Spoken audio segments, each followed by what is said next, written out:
ਨੇ ਪਰ ਸ਼ਰਮ ਆਉਣੀ ਚਾਹੀਦੀ ਇਹਨਾਂ ਸਿਆਸਤ ਦੇ ਲੋਕਾਂ ਨੂੰ ਜਿਹੜੇ ਸੱਤਾ ਦਾ ਸੁੱਖ ਵੀ ਮਾਣਦੇ ਨੇ, ਸਾਰੀਆਂ ਫੈਸਿਲਿਟੀਆਂ ਵੀ ਲੈਂਦੇ ਨੇ ਤੇ ਉਸ ਦੇ ਬਾਵਜੂਦ ਫਿਰ ਜਦੋਂ ਉਹਦੇ ਬਾਅਦ ਇਹ ਜਿਹੜੇ ਇਹੋ ਜਿਹੇ ਕੰਮ ਕਰਦੇ ਨੇ ਕਿ ਜਿਹੜੀ ਚੋਣ ਮਨੋਰਥ ਪੱਤਰ ਆ ਉਹਨੂੰ ਲਾਗੂ ਕਰਨ ਲਈ ਜਿਹੜੀ ਕਮੇਟੀ ਆ ਉਹ ਪੂਰੇ 4.5 ਸਾਲ ਤੋਂ ਵੀ ਵੱਧ ਦਾ ਟਾਈਮ ਹੋ ਗਿਆ ਤੇ ਹੁਣ ਉਹ ਬਣਾਈ ਆ। ਕਿਉਂ ਨਾ ਸਰਕਾਰਾਂ ਜਿਹੜੇ ਵਾਅਦੇ ਸੁਣ ਕੇ ਲੋਕ ਤੁਹਾਨੂੰ ਵੋਟਾਂ ਪਾਉਂਦੇ ਆ, ਕਿਉਂ ਨਾ ਇਹ ਚੀਜ਼ਾਂ ਜਿਹੜੀਆਂ ਆ ਉਹ ਪੈਨ ਡਾਊਨ ਕੀਤੀਆਂ ਜਾਣ ਤੇ ਤੁਸੀਂ ਉਹਦੇ ਲਈ ਜਵਾਬ ਦੇ ਹੋਵੋ ਕਿ ਤੁਸੀਂ ਆਹ ਕਿਹਾ ਸੀ, ਇਹ ਕੀਤਾ ਕਿਉਂ ਨਹੀਂ। ਲੋਕਾਂ ਨੇ ਮੌਕਾ ਤਾਂ ਹੀ ਕਾਂਗਰਸ ਨੂੰ ਦਿੱਤਾ ਨਾ, ਤੇ ਜੇ ਉਹ ਚੰਗੇ ਹੁੰਦੇ ਤਾਂ ਫਿਰ ਉਹ ਦੁਬਾਰਾ ਨਹੀਂ ਸੀ ਆਪਣਾ 25 ਸਾਲ ਵਾਲਾ ਰਾਜ ਵਾਲਾ ਜਿਹੜਾ ਵਾਅਦਾ ਲੋਕਾਂ 'ਚ ਡੀਂਗਾ ਮਾਰਦੇ ਸੀ ਉਹ ਕਰ ਸਕਦੇ ਸੀ। ਸਭ ਨੂੰ ਹਾਸੋਹੀਣੀ ਸਥਿਤੀ ਉਹਨਾਂ ਐਮਐਲਏ ਦੀ ਆ ਜਿਨ੍ਹਾਂ ਨੂੰ ਇਹ ਨਹੀਂ ਪਤਾ ਲੱਗਦਾ ਵੀ ਕੈਪਟਨ ਅਮਰਿੰਦਰ ਸਿੰਘ ਦੀ ਦਿੱਲੀ ਦੇ ਵਿੱਚ ਪਹੁੰਚ ਜ਼ਿਆਦੀ ਆ ਜਾਂ ਨਵਜੋਤ ਸਿੰਘ ਸਿੱਧੂ ਦੀ ਸੋਨੀਆ ਗਾਂਧੀ ਜਾਂ ਰਾਹੁਲ ਨੇ ਜ਼ਿਆਦੀ ਮੰਨਣੀ। ਇਹ ਉਹ ਸਾਡੇ ਦੇਸ਼ ਦੇ ਮਹਾਨ ਪ੍ਰਧਾਨ ਮੰਤਰੀ ਆ ਜਿਨ੍ਹਾਂ ਨੇ ਗੱਪਾਂ ਮਾਰਨ ਦਾ ਤੇ ਜੁਮਲੇ ਛੱਡਣ ਦਾ ਰਿਕਾਰਡ ਬਣਾਉਣਾ। ਕੰਪਨੀਆਂ ਦੇ ਨੁਮਾਇੰਦੇ ਹੀ ਕਹੀ ਜਾਂਦੇ ਆ ਕਿ ਇਹ ਤਾਂ ਸਾਨੂੰ ਸਰਕਾਰ ਦਾ ਸਾਡੇ ਤੇ ਥੋੜਾ ਬਹੁਤ ਜਿਹੜਾ ਆ ਪ੍ਰੈਸ਼ਰ ਆ, ਨਹੀਂ ਤੇ ਇਹ ਤਾਂ ਵਕਤ ਟਪਾਉਣ ਵਾਲੀ ਗੱਲ ਆ। ਤੁਸੀਂ ਜਾ ਕੇ ਦਿੱਲੀ ਸਰਕਾਰ ਦੇ ਮੂਹਰੇ ਆਪਣਾ ਪ੍ਰਦਰਸ਼ਨ ਕਰੋ, ਤੁਸੀਂ ਜਾ ਕੇ ਸੰਸਦ ਦੇ ਮੂਹਰੇ ਜਾ ਕੇ ਲੰਮੇ ਪਵੋ, ਲਿਟੋ, ਉੱਥੇ ਜਾ ਕੇ ਮੋਦੀ ਦੇ ਦਫ਼ਤਰ ਮੂਹਰੇ, ਦੋਬੀ ਦੇ ਘਰ ਮੂਹਰੇ ਜਾ ਕੇ ਆਪਣਾ ਪ੍ਰਦਰਸ਼ਨ ਕਰੋ ਵੀ ਇਹ ਕਾਨੂੰਨ ਜਿਹੜੇ ਆ ਇਹ ਗਲਤ ਬਣੇ। ਪਰ ਜਦੋਂ ਤੁਹਾਡੇ ਸ਼ਬਦ ਜਿਹੜੇ ਨੇ ਉਹ ਕਹਿੰਦੇ ਨੇ ਜੀਭ 'ਚ ਹੱਡੀ ਕੋਈ ਨਹੀਂ ਪਰ ਤੁਹਾਡੀਆਂ ਸਾਰੀਆਂ ਹੱਡੀਆਂ ਤੁੜਵਾ ਦਿੰਦੀ ਤੇ ਹੁਣੇ ਜਿਹੜੀ ਤੁਸੀਂ ਗੱਲ ਕਰਦੇ ਹੋ ਉਹਦੇ ਵਿਰੋਧ ਦੀ ਕਿ ਉਹਨਾਂ ਦੇ ਘਰ ਦੇ ਅੱਗੇ ਧਰਨਾ ਪ੍ਰਦਰਸ਼ਨ ਵੀ ਲਾਇਆ ਗਿਆ ਤੇ ਉਹਨਾਂ ਦੇ ਘਰ ਦੇ ਮੂਹਰੇ ਜਿਹੜਾ ਆ ਗੋਹਾ ਵੀ ਸੁੱਟਿਆ ਗਿਆ। ਇਹ ਪੰਜਾਬ ਦੇ ਵਿੱਚ ਪਹਿਲਾਂ ਵੀ ਇੱਕ ਲੀਡਰ ਨਾਲ ਹੁਸ਼ਿਆਰਪੁਰ 'ਚ ਇੱਦਾਂ ਹੋਇਆ ਸੀ ਤੇ ਹੁਣ ਜਲੰਧਰ 'ਚ ਇੱਦਾਂ ਹੋਇਆ। ਇਹ ਮਮਤਾ ਨੇ ਜੇ ਬਿਆਨ ਦਿੱਤਾ ਹੈ ਕਿਸਾਨੀ ਦੇ ਹੱਕ ਵਿੱਚ ਤੇ ਉਹਨੇ ਆਪਣੇ ਤਰਫੋਂ ਸੋਚ ਕੇ ਚੰਗਾ ਹੀ ਲੋਕਤੰਤਰ ਦੇ ਇਤਿਹਾਸ ਦੀ ਗੱਲ ਕਰਦੇ ਹਾਂ ਤੇ ਇਹ ਸਮਝ ਨਹੀਂ ਆਉਂਦਾ ਕਿ ਕਦੋਂ ਮੁਸਲਮਾਨ ਬੁਰੇ ਹੋ ਗਏ ਤੇ ਹਿੰਦੂ ਚੰਗੇ ਹੋ ਗਏ, ਕਦੋਂ ਗਾਂ ਤੇ ਸੂਰ ਦੇ ਵਿੱਚ ਫਰਕ ਪੈ ਗਿਆ। ਸ਼ਮਸ਼ਾਨ ਤੇ ਕਬਰਸਤਾਨ ਦੀ ਗੱਲ ਅਸੀਂ ਪ੍ਰਧਾਨ ਮੰਤਰੀ ਨਰਿੰਦਰ ਮੋਦੀ ਦੇ ਮੂੰਹ ਤੋਂ ਵੀ ਸੁਣ ਚੁੱਕੇ ਹਾਂ।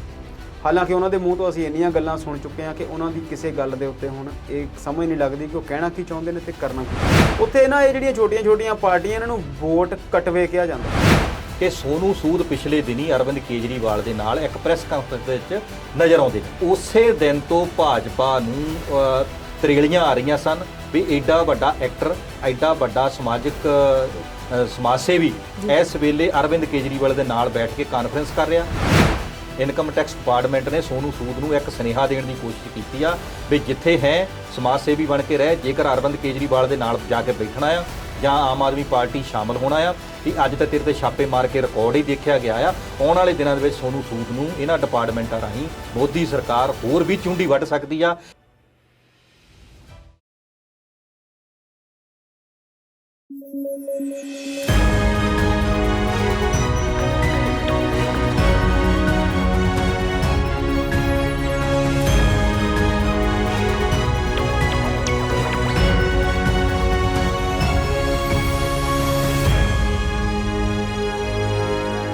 ਪੰਜਾਬੀ ਨੈਸ਼ਨਲ ਟੀਵੀ ਦੇ ਦਰਸ਼ਕਾਂ ਦਾ ਵਿਚਾਰ ਚਰਚਾ ਪ੍ਰੋਗਰਾਮ 'ਚ ਬਹੁਤ-ਬਹੁਤ ਸਵਾਗਤ ਕਰਦੇ ਹਾਂ। ਅੱਜ ਦੇ ਪ੍ਰੋਗਰਾਮ 'ਚ ਗੱਲਾਂ ਬਾਤਾਂ ਪੰਜਾਬ ਦੀ ਸਿਆਸਤ ਦੀਆਂ।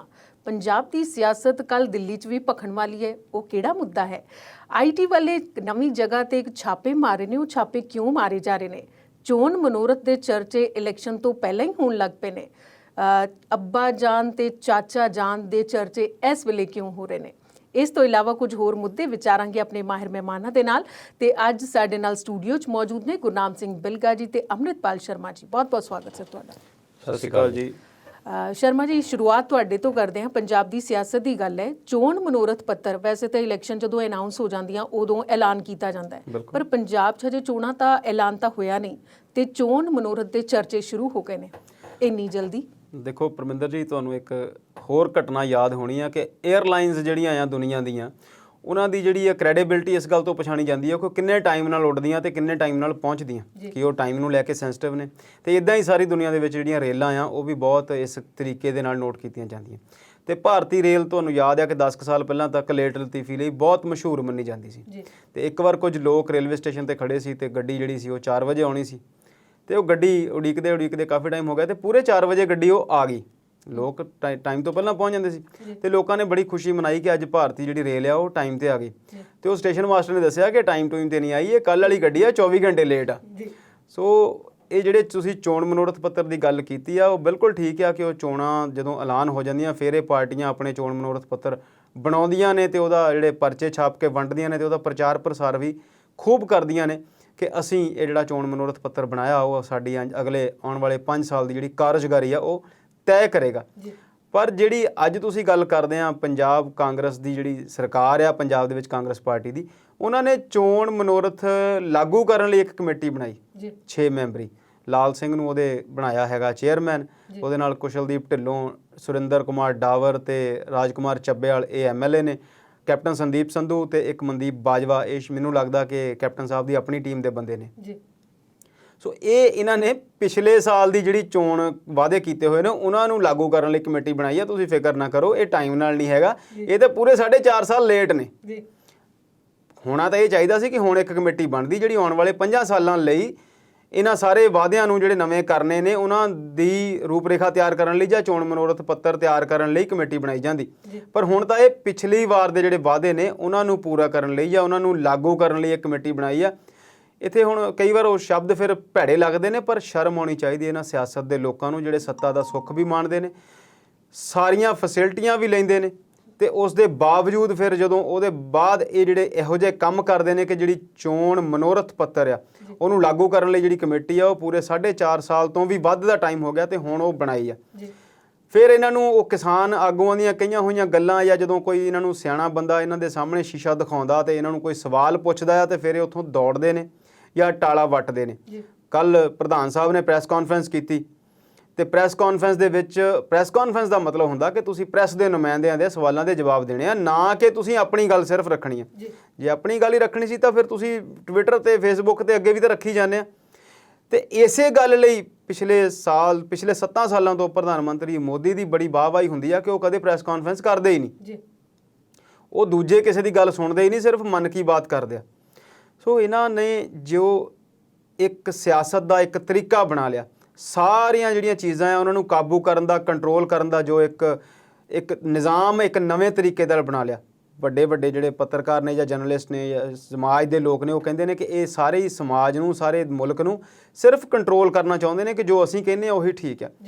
ਸੋ ਹੁਣ ਇੰਨੇ ਸਮੇਂ ਬਾਅਦ ਜਿਹੜੀ ਇੱਕ ਕਮੇਟੀ ਬਣਾਈ ਆ, ਫਿਰ ਉਹਨੂੰ ਲੰਚ ਲਈ ਸੱਦਿਆ ਤੇ ਲੰਚ ਤੋਂ ਬਾਅਦ ਵੀ ਜਿਹੜੇ ਮੈਂਬਰ ਨੇ ਉਹ ਕਹਿੰਦੇ ਨੇ ਕਿ ਇਹ ਰਸਮੀ ਮੀਟਿੰਗ ਸੀਗੀ। ਫਿਲਹਾਲੇ ਅਸੀਂ ਗੱਲਬਾਤ ਸ਼ੁਰੂ ਨਹੀਂ ਕੀਤੀ, ਹਾਲੇ ਤਾਂ ਕਮੇਟੀ ਨਵੀਂ ਬਣੀ ਆ। ਹਾਲੇ ਤੇ ਜਿੱਦਾਂ ਉਹ ਅੰਗਰੇਜ਼ੀ 'ਚ ਕਹਿੰਦੇ ਕਿ ਹਨੀਮੂਨ ਪੀਰੀਅਡ ਆ, ਸਾਨੂੰ 1-2 ਮਹੀਨੇ ਕਮੇਟੀ ਦੀਆਂ ਮੀਟਿੰਗਾਂ ਇੰਜੋਏ ਕਰ ਲੈਣ ਦਿਓ, ਮੁੱਖ ਮੰਤਰੀ ਸਾਹਿਬ ਨਾਲ ਲੰਚ ਕਰ ਲੈਣ ਦਿਓ, ਕਰ ਲਾਂਗੇ ਚੋਣ ਮਨੋਰਥ ਪੱਤਰ ਵੀ ਲਾਗੂ। ਫਿਰ ਗੱਲ ਫਿਰ ਉੱਥੇ ਆ ਗਈ ਕਿ ਜਦੋਂ ਕੁਝ ਦਿਨ ਪਹਿਲਾਂ ਕਿਸਾਨ ਆਗੂਆਂ ਨਾਲ ਇਹਨਾਂ ਦੀ ਮੀਟਿੰਗ ਹੋਈ ਤੇ ਉੱਥੇ ਇਹਨਾਂ ਨੂੰ ਦੱਸਿਆ ਗਿਆ, ਤੇ ਇਸ ਤੋਂ ਪਹਿਲਾਂ ਇਸ ਗੱਲ ਦੀ ਮੰਗ ਆਮ ਤੌਰ ਤੇ ਉੱਠਦੀ ਰਹੀ ਆ ਕਿ ਜਿਹੜਾ ਵੀ ਤੁਸੀਂ ਚੋਣ ਵਾਅਦਾ ਕਰਦੇ ਆ, ਜੋ ਚੀਜ਼ਾਂ ਤੁਸੀਂ ਇਲੈਕਸ਼ਨ ਮੈਨੀਫੈਸਟੋ 'ਚ ਲਿਖਦੇ ਆ, ਡਿਕਲੇਅਰ ਕਰਦੇ ਆ, ਉਹਨਾਂ ਨੂੰ ਉਸ ਚੀਜ਼ ਨੂੰ ਕਿਉਂ ਨਾ ਕਾਨੂੰਨੀ ਡਾਕੂਮੈਂਟ ਮੰਨਿਆ ਜਾਵੇ। ਕਿਉਂ ਨਾ ਸਰਕਾਰਾਂ ਜਿਹੜੇ ਵਾਅਦੇ ਸੁਣ ਕੇ ਲੋਕ ਤੁਹਾਨੂੰ ਵੋਟਾਂ ਪਾਉਂਦੇ ਆ, ਕਿਉਂ ਨਾ ਇਹ ਚੀਜ਼ਾਂ ਜਿਹੜੀਆਂ ਆ ਉਹ ਪੈਨ ਡਾਊਨ ਕੀਤੀਆਂ ਜਾਣ ਤੇ ਤੁਸੀਂ ਉਹਦੇ ਲਈ ਜਵਾਬਦੇਹ ਹੋਵੋ ਵੀ ਤੁਸੀਂ ਆਹ ਕਿਹਾ ਸੀ, ਇਹ ਕੀਤਾ ਕਿਉਂ ਨਹੀਂ। ਪਰ ਫਿਰ ਉਹੀ ਗੱਲ ਆ ਕਿ ਕੌਣ ਰਾਜੇ ਰਾਣੀ ਨੂੰ ਕੌਣ ਆਖੇ ਕਿ ਤੂੰ ਅੱਗਾ ਢੱਕ, ਜਾਂ ਕੌਣ ਡਾਢੇ ਨੂੰ ਆਖੇ ਇੰਜ ਨਾ ਇੰਜ ਕਰ। ਉਹ ਸਾਰੀਆਂ ਗੱਲਾਂ ਸਾਡੇ ਸਾਹਮਣੇ ਨੇ। ਲੋਕ ਫਿਰ ਪਰੇਸ਼ਾਨ ਨੇ ਤੇ ਇਹ ਆਪਣੀਆਂ ਮੀਟਿੰਗਾਂ ਦੇ ਵਿੱਚ ਬਿਜ਼ੀ ਨੇ। ਇਹਨਾਂ ਨੂੰ ਆਪਣੀ ਪਰੇਸ਼ਾਨੀ ਆ ਕਿ ਹੁਣ ਸਮਾਂ ਨੇੜੇ ਆ ਗਿਆ। ਜਿੱਦਾਂ ਉਹ ਸਾਡੇ ਵਰਗੇ ਨਲਾਇਕ ਸਟੂਡੈਂਟ ਹੁੰਦੇ ਸੀ ਕਿ ਸਾਰਾ ਸਾਲ ਤੇ ਘੁੰਮਦੇ ਰਹੇ, ਤੇ ਜਦੋਂ ਐਗਜ਼ਾਮ ਦੀ ਡੇਟ ਸ਼ੀਟ ਲਾਗੂ ਹੋ ਗਈ ਫਿਰ ਕਿਤਾਬਾਂ ਵਾਲੀਆਂ ਦੁਕਾਨਾਂ ਦੇ ਚੱਕਰ ਕੇ ਸਾਨੂੰ ਹੁਣ ਕਿਤਾਬ ਦੇ ਦਿਓ ਤੇ ਕੋਈ ਛੋਟੀ ਕੁੰਜੀ ਦੇ ਦਿਓ ਜਿਹਦੇ ਚੋਂ ਚੁਣਵੇਂ ਸਵਾਲ ਪੜ੍ਹ ਲਈਏ ਤੇ ਪਾਸ ਹੋਣ ਦੀ ਜਿਹੜੀ ਆ ਤਿਆਰੀ ਕਰ ਲਈਏ। ਉਹੋ ਜਿਹੇ ਹਾਲਾਤ ਇਹਨਾਂ ਸਰਕਾਰਾਂ ਦੇ ਨੇ। ਤੇ ਗੁਰਨਾਮ ਸਿੰਘ ਬਿਲਕਾ ਜੀ, ਪੰਜਾਬ ਦੀ ਸਿਆਸਤ ਨਾਲ ਜੁੜਿਆ ਹੋਇਆ ਦੂਜਾ ਮੁੱਦਾ ਹੈ ਕਾਂਗਰਸ ਵਿੱਚ ਅੰਦਰੋਂ ਅੰਦਰੀ ਖਿੱਚੋਤਾਣ ਹਾਲੇ ਵੀ ਜਾਰੀ ਹੈ। ਬਾਹਰੋਂ ਲੱਗਦਾ ਕਿ ਸ਼ਾਂਤੀ ਹੋ ਗਈ ਸੀ, ਪਰ ਕੱਲ ਫਿਰ 40 ਮੈਂਬਰਾਂ ਨੇ ਇੱਕ ਖੱਤ ਲਿਖ ਦਿੱਤਾ ਹੈ ਕਾਂਗਰਸ ਪ੍ਰਧਾਨ ਨੂੰ। ਉਹ ਖੱਤ ਕਿਸ ਲਈ ਲਿਖਿਆ ਉਹਨਾਂ ਨੇ? ਪਰਮਿੰਦਰ ਜੀ, ਜਿਹੜੀ ਤੁਸੀਂ ਗੱਲ ਕਰ ਰਹੇ ਆ ਕਿ ਕਾਂਗਰਸ ਦੀ ਸਰਕਾਰ ਚੱਲਦੀ ਨੂੰ ਲਗਭਗ 4.5 ਸਾਲ ਦਾ ਸਮਾਂ ਹੋ ਗਿਆ ਤੇ ਹੁਣ ਤਾਂ ਜਿਹੜੇ ਲਾਸਟ ਕਹਿੰਦੇ ਹੁੰਦੇ ਆ ਬਈ ਉੱਪਰੋਂ ਵੋਟਾਂ ਰੋਲਣ ਵਾਲੀ ਗੱਲ ਰਹਿ ਗਈ ਆ। ਜਿਹੜੇ 40 ਵਿਧਾਇਕਾਂ ਨੇ ਇਹ ਚਿੱਠੀ ਦੀ ਗੱਲ ਉੱਠ ਰਹੀ ਆ ਵੀ ਹਾਈ ਕਮਾਂਡ ਦਿੱਲੀ ਨੂੰ ਲਿਖਿਆ ਆ ਕਿ ਕੈਪਟਨ ਅਮਰਿੰਦਰ ਸਿੰਘ ਦੇ ਇਸ ਵੇਲੇ ਵਿਸ਼ਵਾਸ ਵਿੱਚ ਵਿਧਾਇਕ ਨਹੀਂ ਹੈਗੇ। ਇਹ ਗੱਲ ਪਿਛਲੇ 4-5 ਮਹੀਨੇ ਤੋਂ ਸੁਲਗਦੀ ਆ ਰਹੀ ਸੀ। ਪਿਛਲੇ ਦਿਨੀ ਤੁਸੀਂ ਦੇਖਿਆ ਕਿ ਸੁਖਜਿੰਦਰ ਸਿੰਘ ਰੰਧਾਵਾ ਤੇ ਤ੍ਰਿਪਤ ਰਜਿੰਦਰ ਸਿੰਘ ਬਾਜਵਾ ਦੇ ਹੱਕ ਦੇ ਵਿੱਚ ਬਹੁਤ ਵੱਡੇ ਪੱਧਰ ਤੇ ਬੜਕ ਮਾਰ ਕੇ ਚੰਡੀਗੜ੍ਹ ਤੋਂ ਗੱਡੀਆਂ ਦਿੱਲੀ ਨੂੰ ਖਿੱਚੀਆਂ ਗਈਆਂ ਤੇ ਉਹ ਵਾਇਆ ਦੇਹਰਾਦੂਨ ਹੁੰਦੀਆਂ ਹੋਈਆਂ ਤੇ ਦਿੱਲੀ ਤੋਂ ਇਦਾਂ ਬਰੰਗ ਪਰਤੀਆਂ ਕਿ ਜਿਵੇਂ ਕਹਿੰਦੇ ਹੁੰਦੇ ਵੀ ਚਿੱਠੀ ਬਰੰਗ ਪਰਤਦੀ ਆ। ਉਸ ਤੋਂ ਬਾਅਦ ਇਸ ਧੜੇ ਦੀ ਕਿਰਕਰੀ ਵੀ ਬਹੁਤ ਹੋਈ, ਪਰ ਕੈਪਟਨ ਅਮਰਿੰਦਰ ਸਿੰਘ ਉਸ ਤੋਂ ਬਾਅਦ ਹਰੀਸ਼ ਰਾਵਤ ਦਾ ਜਦੋਂ ਬਿਆਨ ਕੈਪਟਨ ਦੇ ਹੱਕ 'ਚ ਆ ਜਾਂਦਾ ਤੇ ਦੂਸਰਾ ਧੜਾ ਜਿਹੜਾ ਸੀ ਨਵਜੋਤ ਸਿੰਘ ਸਿੱਧੂ ਵਾਲਾ ਜਾਂ ਤ੍ਰਿਪਤ ਬਾਜਵਾ ਵਾਲਾ, ਉਹ ਨਮੋਸ਼ੀ ਵਿੱਚ ਚਲਿਆ ਗਿਆ। ਉਹ ਉਸ ਦਿਨ ਤੋਂ ਨਵਜੋਤ ਸਿੰਘ ਸਿੱਧੂ ਭੱਜ ਕੇ ਦਿੱਲੀ ਜਾਂਦੇ ਆ ਤੇ ਉਹ ਵੀ ਉੱਥੋਂ ਜਾਂਦੇ ਆ ਤਾਂ ਉਹ ਪ੍ਰਿਯੰਕਾ ਦੇ ਨਾਲ ਮੁਲਾਕਾਤ ਵਾਪਸ ਕਰਕੇ ਆ ਜਾਂਦੇ ਤਾਂ ਉਹ ਮੀਡੀਆ ਦੇ ਨਾਲ ਮੁਖਾਤਬ ਨਹੀਂ ਹੁੰਦੇ। ਪਿਛਲੇ ਦਿਨੀ 10 ਤਰੀਕ ਨੂੰ ਅਸੀਂ ਦਿੱਲੀ ਚੰਡੀਗੜ੍ਹ ਕਿਸਾਨ ਆਗੂਆਂ ਦੇ ਨਾਲ ਮੀਟਿੰਗ ਵੇਲੇ ਵੀ ਨਵਜੋਤ ਸਿੰਘ ਸਿੱਧੂ ਮੀਡੀਆ ਤੋਂ ਬਚਦੇ ਰਹੇ, ਨਾ ਉਹ ਆਉਂਦੇ ਬੋਲੇ ਨਾ ਜਾਂਦੇ ਬੋਲੇ, ਗੱਡੀ 'ਚ ਬੈਠੇ ਰਹੇ। ਪਰ ਉਹਦੇ ਬਾਅਦ ਕੱਲ੍ਹ ਪ੍ਰੈਸ ਕਾਨਫਰੰਸ ਕੀਤੀ ਆ ਤਾਂ ਲੋਕਾਂ ਨੂੰ ਵੀ ਇਹ ਲੱਗ ਰਿਹਾ ਸੀ ਵੀ ਜਿਹੜਾ ਕਿਸਾਨਾਂ ਨੇ ਇਹਨਾਂ ਨੂੰ ਰੈਲੀਆਂ ਨਾ ਕਰਨ ਦੀ ਗੱਲ ਕਹੀ ਆ ਵੀ ਸ਼ਾਇਦ ਕੱਲ੍ਹ ਨਵਜੋਤ ਸਿੰਘ ਸਿੱਧੂ ਉੱਤੇ ਕੋਈ ਆਪਣਾ ਵੱਡਾ ਫੈਸਲਾ ਦੇਣਗੇ, ਕਿਉਂਕਿ ਸ਼੍ਰੋਮਣੀ ਅਕਾਲੀ ਦਲ ਦਾ ਤੜਫਿਆ ਫਿਰਦਾ ਜਿੱਦਾਂ ਦੀਆਂ ਰੈਲੀਆਂ ਉਹਨਾਂ ਦੀਆਂ ਬੰਦ ਹੋਈਆਂ ਤੇ ਸਪਸ਼ਟ ਕੋਈ ਕਾਂਗਰਸ ਵੀ ਨਹੀਂ ਕਰ ਰਹੀ ਹੈਗੀ ਤੇ ਉਹ ਸਰਕਾਰ ਦਾ ਨਾਂ ਲੈ ਕੇ ਸਰਕਾਰੀ ਫੰਕਸ਼ਨਾਂ ਦਾ ਨਾਂ ਲੈ ਕੇ ਕਰ ਰਹੇ ਨੇ। ਪਰ ਉਹ ਕੱਲ੍ਹ ਜਿਹੜਾ ਸੀ ਪੁਰਾਣੀਆਂ ਗੱਲਾਂ ਨੂੰ ਹੀ ਨਵੀਆਂ ਗੱਲਾਂ ਦੇ ਵਿੱਚ ਲਪੇਟ ਕੇ ਉਹੀ ਸ਼੍ਰੋਮਣੀ ਅਕਾਲੀ ਦਲ ਦੇ ਪੁਰਾਣੇ ਦੋਸ਼, ਕਿਉਂਕਿ ਸ਼੍ਰੋਮਣੀ ਅਕਾਲੀ ਦਲ ਦੀ ਜੇ 10 ਸਾਲ ਦੀ ਮਾੜੀ ਕਾਰਜਕਾਰੀ ਸੀ ਤੇ ਲੋਕਾਂ ਨੇ ਮੌਕਾ ਤਾਂ ਹੀ ਕਾਂਗਰਸ ਨੂੰ ਦਿੱਤਾ ਨਾ, ਤੇ ਜੇ ਉਹ ਚੰਗੇ ਹੁੰਦੇ ਤਾਂ ਫਿਰ ਉਹ ਦੁਬਾਰਾ ਨਹੀਂ ਸੀ ਆਪਣਾ 25 ਸਾਲ ਵਾਲਾ ਰਾਜ ਵਾਲਾ ਜਿਹੜਾ ਵਾਅਦਾ ਲੋਕਾਂ 'ਚ ਡਿੰਗਾ ਮਾਰਦੇ ਹੋ ਕਰ ਸਕਦੇ ਸੀ। ਜੇ ਅਕਾਲੀ ਦਲ ਨੂੰ ਭੰਡ ਕੇ ਆਹ 5 ਸਾਲ ਤੁਸੀਂ ਸੱਤਾ ਚਲਾ ਲਈ ਆ, ਤੁਸੀਂ ਜੇ ਅਕਾਲੀ ਦਲ ਨੂੰ ਭੰਡ ਕੇ ਹੀ ਅਗਲੇ 5 ਸਾਲ ਹੋਰ ਲੋਕਾਂ ਤੋਂ ਮੰਗਣੇ ਚਾਹੁੰਦੇ ਹੋ ਤੇ ਪੰਜਾਬ ਦੇ ਲੋਕ ਨਾ ਹੁਣ ਭੋਲੇ ਭਾਲੇ ਆ ਤੇ ਨਾ ਲੋਕ ਅਣਜਾਣ ਆ ਕਿਸੇ ਗੱਲ ਤੋਂ। ਉਹਨੀ 10 ਸਾਲ ਕੀ ਕੀਤਾ ਉਹ ਵੀ ਲੋਕਾਂ ਦੇ ਲੇਖੇ ਮੂਹਰੇ ਰੱਖਿਆ ਹੋਇਆ, ਜਿਹੜਾ ਤੁਸੀਂ 4.5 ਸਾਲ ਕੀਤਾ ਤੁਹਾਡੀ ਵੀ ਜਿਹੜੀ ਆ ਲੋਕਾਂ ਕੋਲ ਪੂਰੀ ਕਿਤਾਬ ਖੁੱਲੀ ਹੋਈ ਆ। ਇਹ ਜਿਹੜਾ ਆਪਸ ਵਿੱਚ ਹੀ ਕਾਂਗਰਸ ਦੀ ਖਿੱਚੋਤਾਣ ਚੱਲਦੀ ਆ, ਇਸ ਖਿੱਚੋਤਾਣ ਨੇ ਹੁਣ ਤੱਕ ਹਾਲਾਤ ਇਦਾਂ ਦੇ ਪੈਦਾ ਕਰ ਦਿੱਤੇ ਆ ਵੀ ਨਾ ਚਾਹੁੰਦੇ ਹੋਏ ਵੀ ਕਾਂਗਰਸ ਦੀ ਜਿਹੜੀ ਧੜੇਬੰਦੀ ਆ ਉਹ ਦੂਜੀਆਂ ਪਾਰਟੀਆਂ ਨੂੰ ਆਪਣੇ ਰਾਜਨੀਤਿਕ ਤੌਰ ਤੇ ਇਸ ਇਲੈਕਸ਼ਨ ਦੇ ਵਿੱਚ ਬਰਾਬਰ ਲੈ ਆਈ ਆ। ਜਿਹੜਾ 40 ਵਿਧਾਇਕਾਂ ਦੀ ਗੱਲ ਹੋ ਰਹੀ ਆ, ਪਹਿਲਾਂ 60 ਵਿਧਾਇਕਾਂ ਦੀ ਜਦੋਂ ਨਵਜੋਤ ਸਿੰਘ ਸਿੱਧੂ ਅੰਮ੍ਰਿਤਸਰ ਗਏ ਉਦੋਂ ਹੁੰਦੀ ਸੀ ਗੱਲ, ਕਿੰਨੇ ਨਵਜੋਤ ਦੇ ਨਾਲ ਨੇ, ਕਿੰਨੇ ਉਹਨਾਂ ਵਿੱਚੋਂ ਕੈਪਟਨ ਅਮਰਿੰਦਰ ਸਿੰਘ ਦੇ ਡਿਨਰ ਤੇ ਜਾਂ ਚਾਹ ਪਾਣੀ ਤੇ ਪਹੁੰਚ ਜਾਂਦੇ ਨੇ, ਕਿੰਨੇ ਦੂਜੇ ਦਿਨ ਫੇਰ ਨਵਜੋਤ ਸਿੰਘ ਨਾਲ ਆ ਜਾਂਦੇ ਨੇ। ਇਹ ਹਜੇ ਆਪਸ ਵਿੱਚ ਹੀ ਉਹਨਾਂ ਦੇ MLA, ਉਹਨਾਂ ਦੇ ਹਲਕਾ ਇੰਚਾਰਜ, ਉਹ ਸਾਰੇ ਹਜੇ ਕਨਫਿਊਜ਼ ਹੋਏ ਫਿਰਦੇ ਨੇ। ਸਭ ਨੂੰ ਹਾਸੋਹੀਣੀ ਸਥਿਤੀ ਉਹਨਾਂ MLA ਦੀ ਆ ਜਿਨ੍ਹਾਂ ਨੂੰ ਇਹ ਨਹੀਂ ਪਤਾ ਲੱਗਦਾ ਵੀ ਕੈਪਟਨ ਅਮਰਿੰਦਰ ਸਿੰਘ ਦੀ ਦਿੱਲੀ ਦੇ ਵਿੱਚ ਪਹੁੰਚ ਜ਼ਿਆਦੀ ਆ ਜਾਂ ਨਵਜੋਤ ਸਿੰਘ ਸਿੱਧੂ ਦੀ ਸੋਨੀਆ ਗਾਂਧੀ ਜਾਂ ਰਾਹੁਲ ਨੇ ਜ਼ਿਆਦੀ ਮੰਨਣੀ ਆ। ਉਹਨਾਂ ਨੂੰ ਤਾਂ ਇਹ ਲੱਗਦਾ ਵੀ ਜੇ ਅਸੀਂ ਕੈਪਟਨ ਨਾਲ ਚਲੇ ਗਏ ਤਾਂ ਨਵਜੋਤ ਸਿੱਧੂ ਨੇ ਸਾਡੀ ਟਿਕਟ ਕਟਾ ਦੇਣੀ ਆ, ਜੇ ਅਸੀਂ ਨਵਜੋਤ ਸਿੱਧੂ ਨੂੰ ਗਏ ਤਾਂ ਸਾਡੀ ਕੈਪਟਨ ਨੇ ਕਿਸੇ ਪਾਸੇ ਲੱਗਣੀ। ਮਤਲਬ ਇਹ ਹੈ ਕਿ ਆਪਣੀ ਕੁਰਸੀ ਬਚਾਉਣ ਦੇ ਬਿਲਕੁਲ, ਜਿਹਦੇ ਵਿੱਚ ਸੁਰਜੀਤ ਧਮਾਨ ਨੇ ਤਾਂ ਪਿਛਲੇ ਦਿਨੀ ਬਿਆਨ ਵੀ ਦਿੱਤਾ ਆ ਵੀ ਅਸੀਂ ਕੈਪਟਨ ਅਮਰਿੰਦਰ ਸਿੰਘ ਦੀ ਜੇ ਅਗਵਾਈ ਹੁੰਦੀ ਤਾਂ ਮੈਂ ਇਲੈਕਸ਼ਨ ਨਹੀਂ ਲੜੂੰਗਾ। ਉਹਨੂੰ ਵੀ ਪਤਾ ਆ ਵੀ ਜੇ ਕਮੇਟੀ ਦੇ ਵਿੱਚ ਕੈਪਟਨ ਅਮਰਿੰਦਰ ਸਿੰਘ ਦੀ ਪੁੱਛਗਿੱਛ ਹੋਈ ਤੇ ਸਭ ਨੂੰ ਪਹਿਲਾਂ ਮੇਰੀ ਟਿਕਟ ਹੀ ਕੱਟੀ ਜਾਣੀ ਆ, ਚਾਹੇ ਉਹ ਵੀ ਕਹਿ ਕੇ ਛੱਡ ਦੇਵੇ, ਚਾਹੇ ਅਮਰਿੰਦਰ ਸਿੰਘ ਕਟਾ ਦੇਵੇ। ਇਸੇ ਤਰ੍ਹਾਂ ਤੁਸੀਂ ਕੱਲ ਇੱਕ ਤਾਜ਼ੀ ਘਟਨਾ ਦੇਖੀ ਆ, ਨਵਜੋਤ ਸਿੰਘ ਸਿੱਧੂ ਦੀ ਪ੍ਰੈਸ ਕਾਨਫਰੰਸ ਚੱਲਦੀ ਸੀ ਤੇ ਪਿਛਲੇ ਦਿਨੀ ਤੁਹਾਨੂੰ ਇੱਕ ਤਸਵੀਰਾਂ ਯਾਦ ਹੋਣੀਆਂ ਆ, ਆਮ ਆਦਮੀ ਪਾਰਟੀ ਦੇ 3 ਜਿਹੜੇ ਵਿਧਾਇਕ ਸੀ, ਕਮਾਲੂ ਸਾਹਿਬ, ਖਹਿਰਾ ਤੇ ਨਾਲ ਦੂਸਰੇ ਵਿਧਾਇਕ, ਉਹ ਜਾ ਕੇ ਕੈਪਟਨ ਦੇ ਹੈਲੀਪੈਡ ਤੇ ਸ਼ਾਮਲ ਹੁੰਦੇ ਆ। ਕੱਲ ਜਦੋਂ ਕਮਾਲੂ ਸਾਹਿਬ ਬੜੇ ਸੁਲਝੇ ਹੋਏ ਲੀਡਰ ਨੇ, ਤੁਹਾਡੀ ਪਾਰਟੀ 'ਚ ਆ ਗਿਆ, ਠੀਕ ਹੈ ਉਹ ਵਿਧਾਇਕ ਭਾਵੇਂ ਆਮ ਆਦਮੀ ਪਾਰਟੀ ਦੇ ਆ, ਜਦੋਂ ਪ੍ਰੈਸ ਕਾਨਫਰੰਸ ਦੀ ਖਾਲੀ ਪਈ ਮੁਹੰਮਦ ਮੁਸਤਫਾ ਜੀ ਉਸ ਕੁਰਸੀ ਉੱਠ ਕੇ 2 ਮਿੰਟ ਲਈ ਬਾਹਰ ਜਾਂਦੇ ਆ, ਜਦੋਂ ਆਣ ਕੇ ਕਮਾਲੂ ਸਾਹਿਬ ਬੈਠਣ ਲੱਗੇ ਤਾਂ ਕੁਲਜੀਤ ਨਾਗਰਾ ਜਿਹੜੇ ਉਹ ਪ੍ਰਧਾਨ ਥਾਪੇ ਗਏ ਆ, ਉਹ ਉਹਨੂੰ ਉਸ ਕੁਰਸੀ ਤੇ ਨਹੀਂ ਬੈਠਣ ਦਿੰਦੇ। ਉਸ ਤੋਂ ਬਾਅਦ ਉਹ ਇਸ਼ਾਰੇ ਨਾਲ ਕੁਰਸੀ ਉੱਥੋਂ ਉਠਾ ਦਿੰਦੇ ਆ। ਕਮਾਲੂ ਸਾਹਿਬ ਜਦੋਂ ਲਾਗੇ ਖੜੇ ਹੁੰਦੇ ਆ ਤੇ ਖੜੇ ਹੋਣ ਤੋਂ ਬਾਅਦ ਵੀ ਉਹਨਾਂ ਨੂੰ ਉੱਥੋਂ ਦਬਕਾ ਮਾਰ ਕੇ ਪਿੱਛੇ ਕਰ ਦਿੱਤਾ ਜਾਂਦਾ। ਪਰ ਕਮਾਲੂ ਸਾਹਿਬ ਨੇ ਉੱਥੇ ਆਪਣੀ ਲਿਆਕਤ ਦਿਖਾਈ, ਉੱਥੇ ਕੋਈ ਖਲਲ ਨਹੀਂ ਪਾਇਆ ਤੇ ਉਸ ਦ੍ਰਿਸ਼ ਨੂੰ ਦੇਖਦੇ ਹੋਏ ਇਹ ਲੱਗ ਰਿਹਾ ਆ ਕਿ ਜਿਹੜੀ ਅੰਦਰ ਖਿੱਚੋਤਾਣ ਚੱਲ ਰਹੀ ਆ ਉਹਦੇ ਵੱਡੇ ਦ੍ਰਿਸ਼ ਜਿਹੜੇ ਲੋਕਾਂ ਵਿੱਚ ਵੀ ਪੇਸ਼ ਹੋ ਰਿਹਾ। ਇਹ ਸਾਰਾ ਜਿਹੜਾ ਐਪੀਸੋਡ ਚੱਲ ਰਿਹਾ ਇਹਦੇ ਪਿੱਛੇ ਕਾਂਗਰਸ ਦੀ ਪੂਰੀ ਜਿਹੜੀ ਆ ਪਿੱਛੇ ਜਿਹੜੀਆਂ ਟੀਮਾਂ ਦੋਨੇ ਧੜਿਆਂ ਦੀਆਂ ਕੰਮ ਕਰਦੀਆਂ। ਹਰੀਸ਼ ਰਾਵਤ ਜਿਹੜੇ ਇੱਥੋਂ ਕੰਨਾਂ ਨੂੰ ਹੱਥ ਲਾ ਕੇ ਚਲੇ ਗਏ ਆ, ਹੱਥ ਖੜੇ ਕਰਕੇ ਚਲੇ ਗਏ ਆ। ਇਹ ਕਲੇਸ਼ ਜਿੱਥੇ ਅੱਜ ਤੋਂ 6 ਮਹੀਨੇ ਪਹਿਲਾਂ ਖੜਾ ਸੀ ਇਹ ਉੱਥੇ ਹੀ ਖੜਾ ਆ। ਹੁਣ ਦੇਖਦੇ ਆ ਕਿ ਜਿਹੜੀ ਚਿੱਠੀ ਲਿਖੀ ਉਹਦਾ ਕੀ ਰਿਜ਼ਲਟ ਆਉਂਦਾ। ਹਾਂਜੀ, ਤੇ ਗੁਰਨਾਮ ਸਿੰਘ ਬਲਗਾ ਜੀ ਤੇ ਸ਼ਰਮਾ ਜੀ ਆਪਾਂ ਇਸੇ ਮੁੱਦੇ ਤੇ ਗੱਲਬਾਤ ਜਾਰੀ ਰੱਖਦੇ ਹਾਂ ਪਰ ਬ੍ਰੇਕ ਤੋਂ ਬਾਅਦ। ਸੋ ਪੰਜਾਬੀ ਨੈਸ਼ਨਲ ਟੀਵੀ ਤੇ ਵਿਚਾਰ ਚਰਚਾ ਦਾ ਪ੍ਰੋਗਰਾਮ ਇਸੇ ਤਰ੍ਹਾਂ ਚੱਲਦਾ ਰਹੇਗਾ। ਦੇਖਦੇ ਰਹੋ ਪੰਜਾਬੀ ਨੈਸ਼ਨਲ ਟੀਵੀ।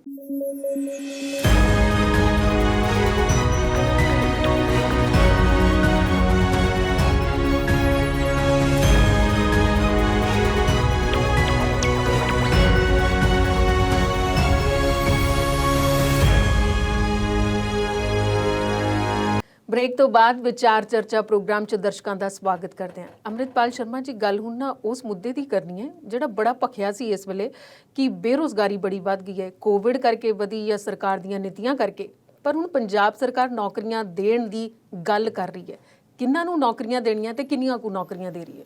ਦੇਖੋ, ਜਦੋਂ ਤੁਸੀਂ ਨੌਕਰੀ ਦੇਣ ਦੀ ਗੱਲ ਕਰਦੇ ਆ ਫਿਰ ਮੈਨੂੰ ਪ੍ਰਧਾਨ ਮੰਤਰੀ ਮੋਦੀ ਸਾਹਿਬ ਦਾ ਉਹ ਭਾਸ਼ਣ ਯਾਦ ਆਉਂਦਾ ਕਿ ਅਸੀਂ ਸਾਲ 'ਚ 1 ਕਰੋੜ ਨੌਕਰੀ ਦਿਆ ਕਰਨੀ ਹੈ। ਕੱਲ੍ਹ ਉਹਨਾਂ ਨੇ ਇੱਕ ਯੂਨੀਵਰਸਿਟੀ ਦਾ ਉਦਘਾਟਨ ਕੀਤਾ ਤੇ ਉਸ ਤੋਂ ਨਾਲ ਦੀ ਨਾਲ ਸਾਨੂੰ ਕਿਸੇ ਹੋਰ ਚੈਨਲ ਤੋਂ ਇੱਕ ਪੁਰਾਣਾ ਭਾਸ਼ਣ ਉਹਨਾਂ ਦਾ ਸੁਣਨ ਨੂੰ ਮਿਲਿਆ।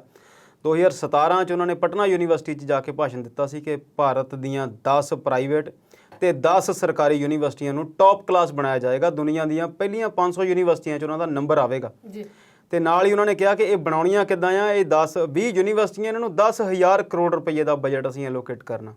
ਤੇ ਜਦੋਂ ਉਹ ਸਾਰੇ ਅੰਕੜੇ ਹੁਣ ਤੱਕ ਦੇ 17 ਤੋਂ ਲੈ ਕੇ 21 ਤੱਕ ਦੇ 4 ਸਾਲ ਦੇ ਛਾਣੇ ਗਏ, ਉਹਨਾਂ 'ਚੋਂ ਕੁਝ ਲੱਭਿਆ ਗਿਆ ਤਾਂ ਉਹ 10 ਕਰੋੜ ਦੀ ਬਜਾਏ ਰੁਪਈਆ 3400 ਕਰੋੜ ਨਿਕਲਿਆ ਟੋਟਲ। ਤੇ ਉਹਨਾਂ ਯੂਨੀਵਰਸਿਟੀਆਂ ਦੇ ਵਿੱਚ ਜੋ ਹਾਲਾਤ ਨੇ, ਖਾਸ ਤੌਰ ਤੇ ਉਸ ਪਟਨਾ ਯੂਨੀਵਰਸਿਟੀ ਦੀ ਜਦੋਂ ਗੱਲ ਕਰਦੇ ਹਾਂ, 20% ਤੇ ਨੌਕਰੀਆਂ ਜਿਹੜੀਆਂ ਪੋਸਟਾਂ ਸੀ ਉਹਨਾਂ ਦੀ ਛਾਂਟੀ ਕਰਤੀ। ਉਸ ਤੋਂ ਬਾਅਦ ਜਿਹੜੀਆਂ 800 ਦੇ ਕਰੀਬ ਬਚੀਆਂ, ਉਹਦੇ ਵਿੱਚ ਵੀ ਇਸ ਵੇਲੇ ਬੰਦੇ ਉੱਥੇ 200 ਤੋਂ 250 ਦੇ ਕਰੀਬ ਕੰਮ ਕਰਦੇ ਆ। ਸੋ ਇਹ ਉਹ ਸਾਡੇ ਦੇਸ਼ ਦੇ ਮਹਾਨ ਪ੍ਰਧਾਨ ਮੰਤਰੀ ਆ ਜਿਨ੍ਹਾਂ ਨੇ ਗੱਪਾਂ ਮਾਰਨ ਦਾ ਤੇ ਜੁਮਲੇ ਛੱਡਣ ਦਾ ਰਿਕਾਰਡ ਬਣਾਉਣਾ। ਕਿ ਜਿਸ ਯੂਨੀਵਰਸਿਟੀ ਦੇ ਵਿੱਚ ਭਾਸ਼ਣ ਦਿੰਦਿਆਂ ਹੋਇਆ ਉਹਨਾਂ ਨੇ ਕਿਹਾ ਸੀਗਾ ਕਿ ਅਸੀਂ 10,000 ਕਰੋੜ ਰੁਪਈਆ ਲਾ ਕੇ ਭਾਰਤ ਦੀਆਂ 20 ਸੰਸਥਾਵਾਂ ਨੂੰ ਵਰਲਡ ਕਲਾਸ ਬਣਾਉਣਾ। ਉਸੇ ਯੂਨੀਵਰਸਿਟੀ ਦੇ ਵਿੱਚ 68% ਤੋਂ ਜ਼ਿਆਦਾ ਪੋਸਟਾਂ ਖਾਲੀ ਨੇ। ਤੇ ਤੁਸੀਂ ਹੁਣ ਪੰਜਾਬ ਸਰਕਾਰ ਦੀ ਗੱਲ ਕੀਤੀ ਆ, ਸਮਾਂ ਇਹਨਾਂ ਦਾ ਮੁੱਕਣੇ ਵਾਲਾ, ਜਿੱਦਾਂ ਆਪਾਂ ਹੁਣੀ ਗੱਲ ਕਰਕੇ ਹਟੇ ਆ।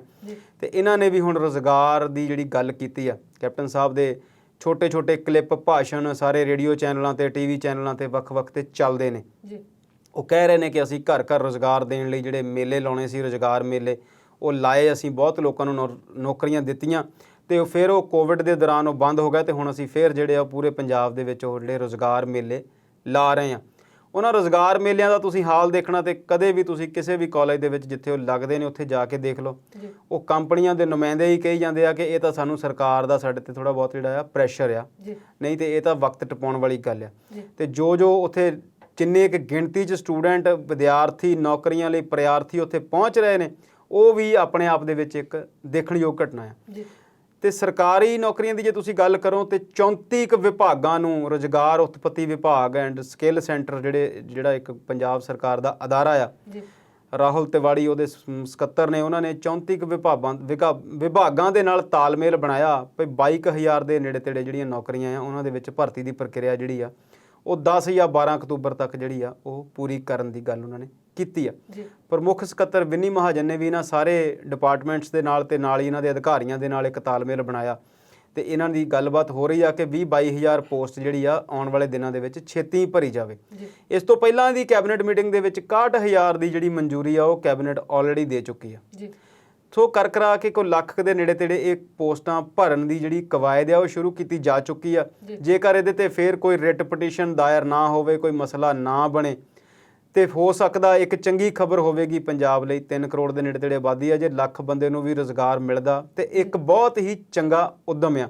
ਪਰ ਅਸੀਂ ਬੀਤੇ 'ਚ ਦੇਖਿਆ ਸੀ ਕਿ ਪਟਵਾਰੀਆਂ ਦੀ ਭਰਤੀ ਦਾ ਇਸ਼ਤਿਹਾਰ ਦਿੱਤਾ ਗਿਆ ਸੀ, ਜਿੰਨਾ ਇਸ਼ਤਿਹਾਰ ਸੀ ਉਹਦੇ ਨਾਲੋਂ 100 ਗੁਣਾ ਤਾਂ ਕੀ 1000 ਗੁਣਾ ਵੱਧ ਲੋਕੀ ਐਗਜ਼ਾਮ ਦੇਣ ਆਏ ਸੀ।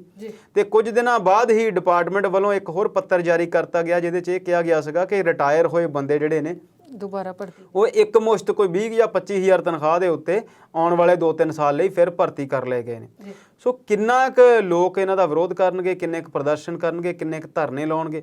ਜਦੋਂ ਅਦਾਲਤਾਂ ਇਹਨਾਂ ਨੂੰ ਕਹਿ ਕੇ ਥੱਕ ਗਈਆਂ, ਉਹਨਾਂ ਦੀ ਗੱਲ ਨਹੀਂ ਸੁਣਦੇ ਤੇ ਸਾਡੇ ਤੁਹਾਡੇ ਪ੍ਰਦਰਸ਼ਨਾਂ ਦੀ ਕੀ ਕਹਾਣੀ ਆ ਤੇ ਕੀ ਉਹਦਾ ਹੈਗਾ ਉਹ।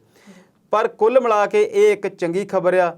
ਪਰ ਇਹ ਖਬਰਾਂ ਜਿਹੜੀਆਂ ਆ ਕਈ ਵਾਰ ਹੈਡਲਾਈਨ ਬਣਾਉਣ ਲਈ ਹੀ ਛਾਪੀਆਂ ਜਾਂਦੀਆਂ। ਜਿੱਦਾਂ ਅਸੀਂ ਦੱਸਿਆ ਕਿ ਪ੍ਰਧਾਨ ਮੰਤਰੀ ਨੇ 17 'ਚ ਕੀ ਕਿਹਾ ਸੀ, 21 'ਚ ਕਿਹਨੂੰ ਯਾਦ ਆ, 21 'ਚ ਨਵਾਂ ਸ਼ੋਸ਼ਾ ਛੱਡਤਾ ਕਿ ਇੱਕ ਨਵੀਂ ਯੂਨੀਵਰਸਿਟੀ ਦਾ ਉਦਘਾਟਨ ਕਰ ਦਿੱਤਾ।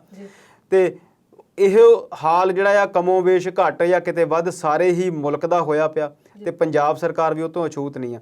ਜੇਕਰ ਇਹ ਨੌਕਰੀਆਂ ਦੇ ਵੀ ਦਿੱਤੀਆਂ ਜਾਂਦੀਆਂ ਤਾਂ ਕੀ ਇਹ ਨੌਕਰੀਆਂ ਹੁਣ ਸਿਰਫ ਇਲੈਕਸ਼ਨ ਨੂੰ ਸਾਹਮਣੇ ਰੱਖ ਕੇ ਦਿੱਤੀਆਂ ਜਾ ਰਹੀਆਂ? ਕੀ 4-4.5 ਸਾਲ ਪਹਿਲਾਂ ਇਹ ਸਾਰਾ ਕੰਮ ਜਿਹੜਾ ਨਹੀਂ ਕੀਤਾ ਜਾ ਸਕਦਾ ਸੀ? ਤੁਸੀਂ ਹਰ ਗੱਲ ਦੇ ਉੱਤੇ ਖਜ਼ਾਨਾ ਖਾਲੀ ਦਾ ਪੀਪਾ ਛਣਕਾਈ ਜਾਂਦੇ ਆ। ਜੇ ਤੁਹਾਨੂੰ ਲੱਗਦਾ ਕਿ ਤੁਸੀਂ ਇਸ ਸਟੇਟ ਨੂੰ ਨਹੀਂ ਰੂਲ ਕਰ ਸਕਦੇ ਤਾਂ ਅਸਤੀਫਾ ਦਿਓ, ਘਰ ਨੂੰ ਜਾਓ, ਕੋਈ ਹੋਰ ਕੰਮ ਕਰੋ। ਦੇਖੋ ਬੜੀ ਕਮਾਲ ਦੀ ਗੱਲ ਆ, ਮਨਮੋਹਨ ਸਿੰਘ ਦੇ ਟਾਈਮ ਦੇ ਉੱਤੇ 3 ਮਿਨਿਸਟਰਾਂ ਦੇ ਇਹ ਬਿਆਨ ਸੀ ਜਿਨ੍ਹਾਂ ਦੀ ਪੂਰੀ ਦੁਨੀਆ ਦੇ ਵਿੱਚ ਫਜੀਤ ਉੱਠਦੀ ਸੀ। ਚਿਦੰਬਰਮ ਫਾਈਨਾਂਸ ਮਿਨਿਸਟਰ ਸੀ, ਉਹ ਕਹਿੰਦੇ ਸੀ ਕਿ ਆਰਥਿਕਤਾ ਤੇ ਕੰਟਰੋਲ ਜਿਹੜਾ ਆ ਉਹ ਨਹੀਂ ਹੋ ਸਕਦਾ, ਮਹਿੰਗਾਈ ਜਿਹੜੀ ਆ ਨਹੀਂ ਰੋਕੀ ਜਾ ਸਕਦੀ। ਸ਼ਰਦ ਪਵਾਰ ਖੇਤੀ ਮੰਤਰੀ ਸੀ, ਉਹ ਕਹਿੰਦੇ ਸੀ ਖੇਤੀ ਦੀਆਂ ਕੀਮਤਾਂ ਦੇ ਉੱਤੇ ਸਾਡਾ ਕੋਈ ਅਧਿਕਾਰ ਨਹੀਂ ਹੈ।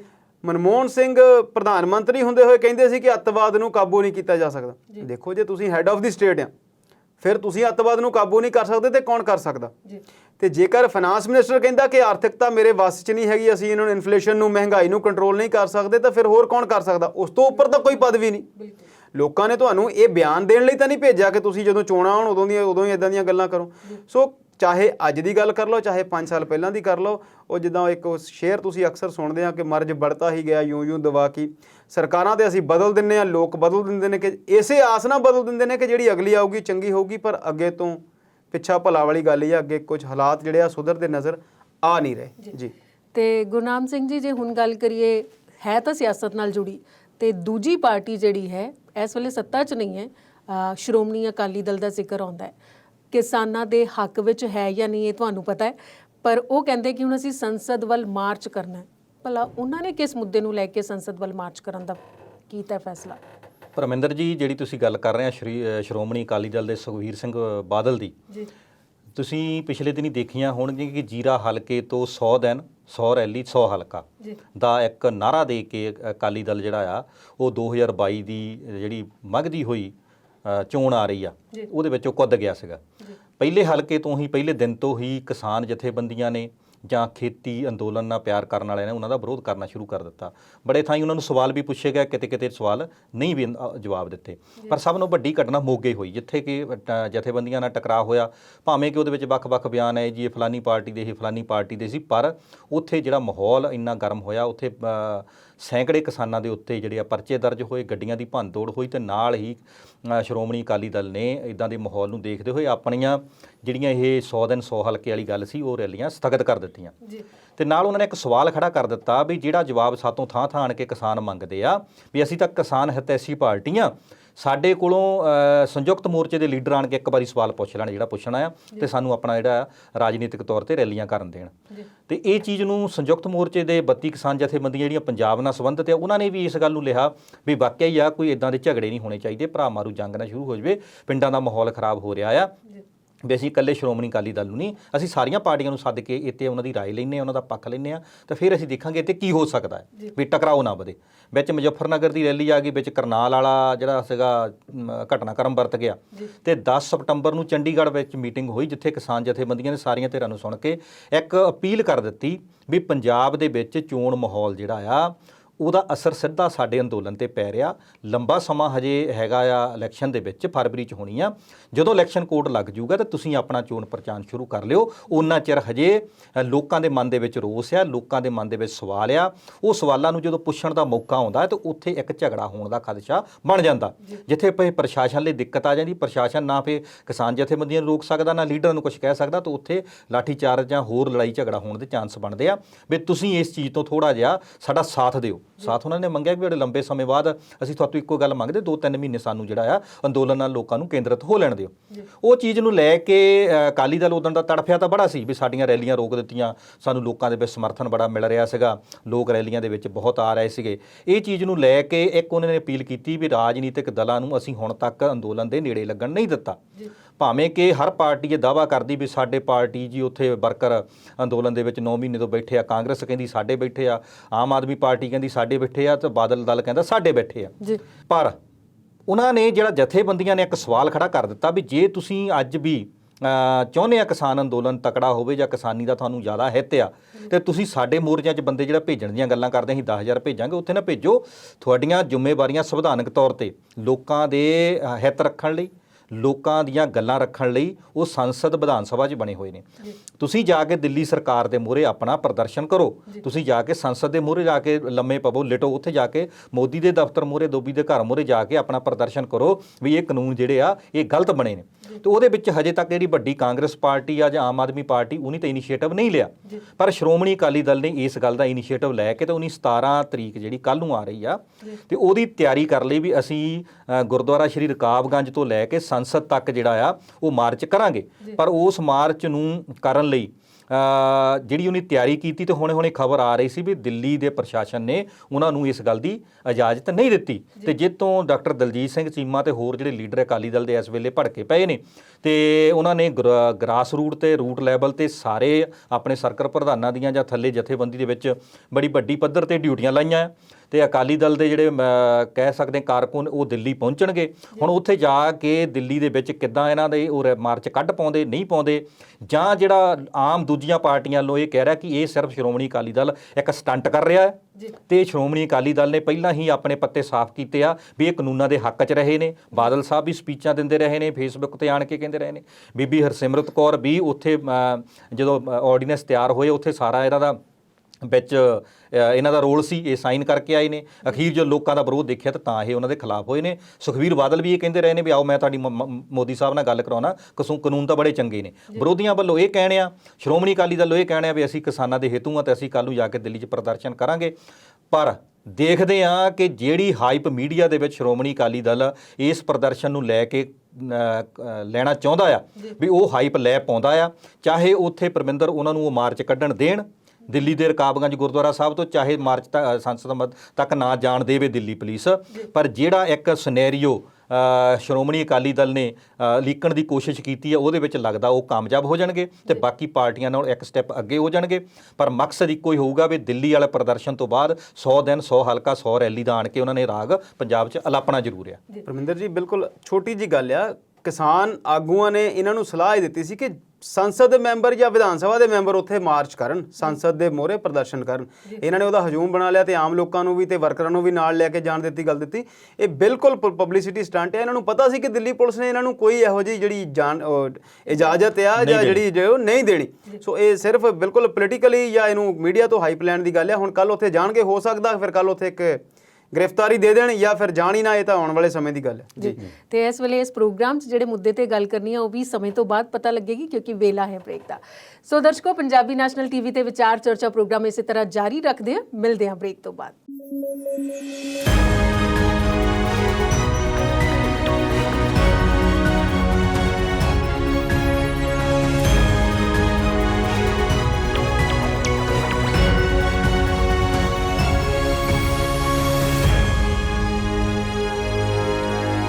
ਬ੍ਰੇਕ ਤੋਂ ਬਾਅਦ ਵਿਚਾਰ ਚਰਚਾ ਪ੍ਰੋਗਰਾਮ 'ਚ ਸਵਾਗਤ।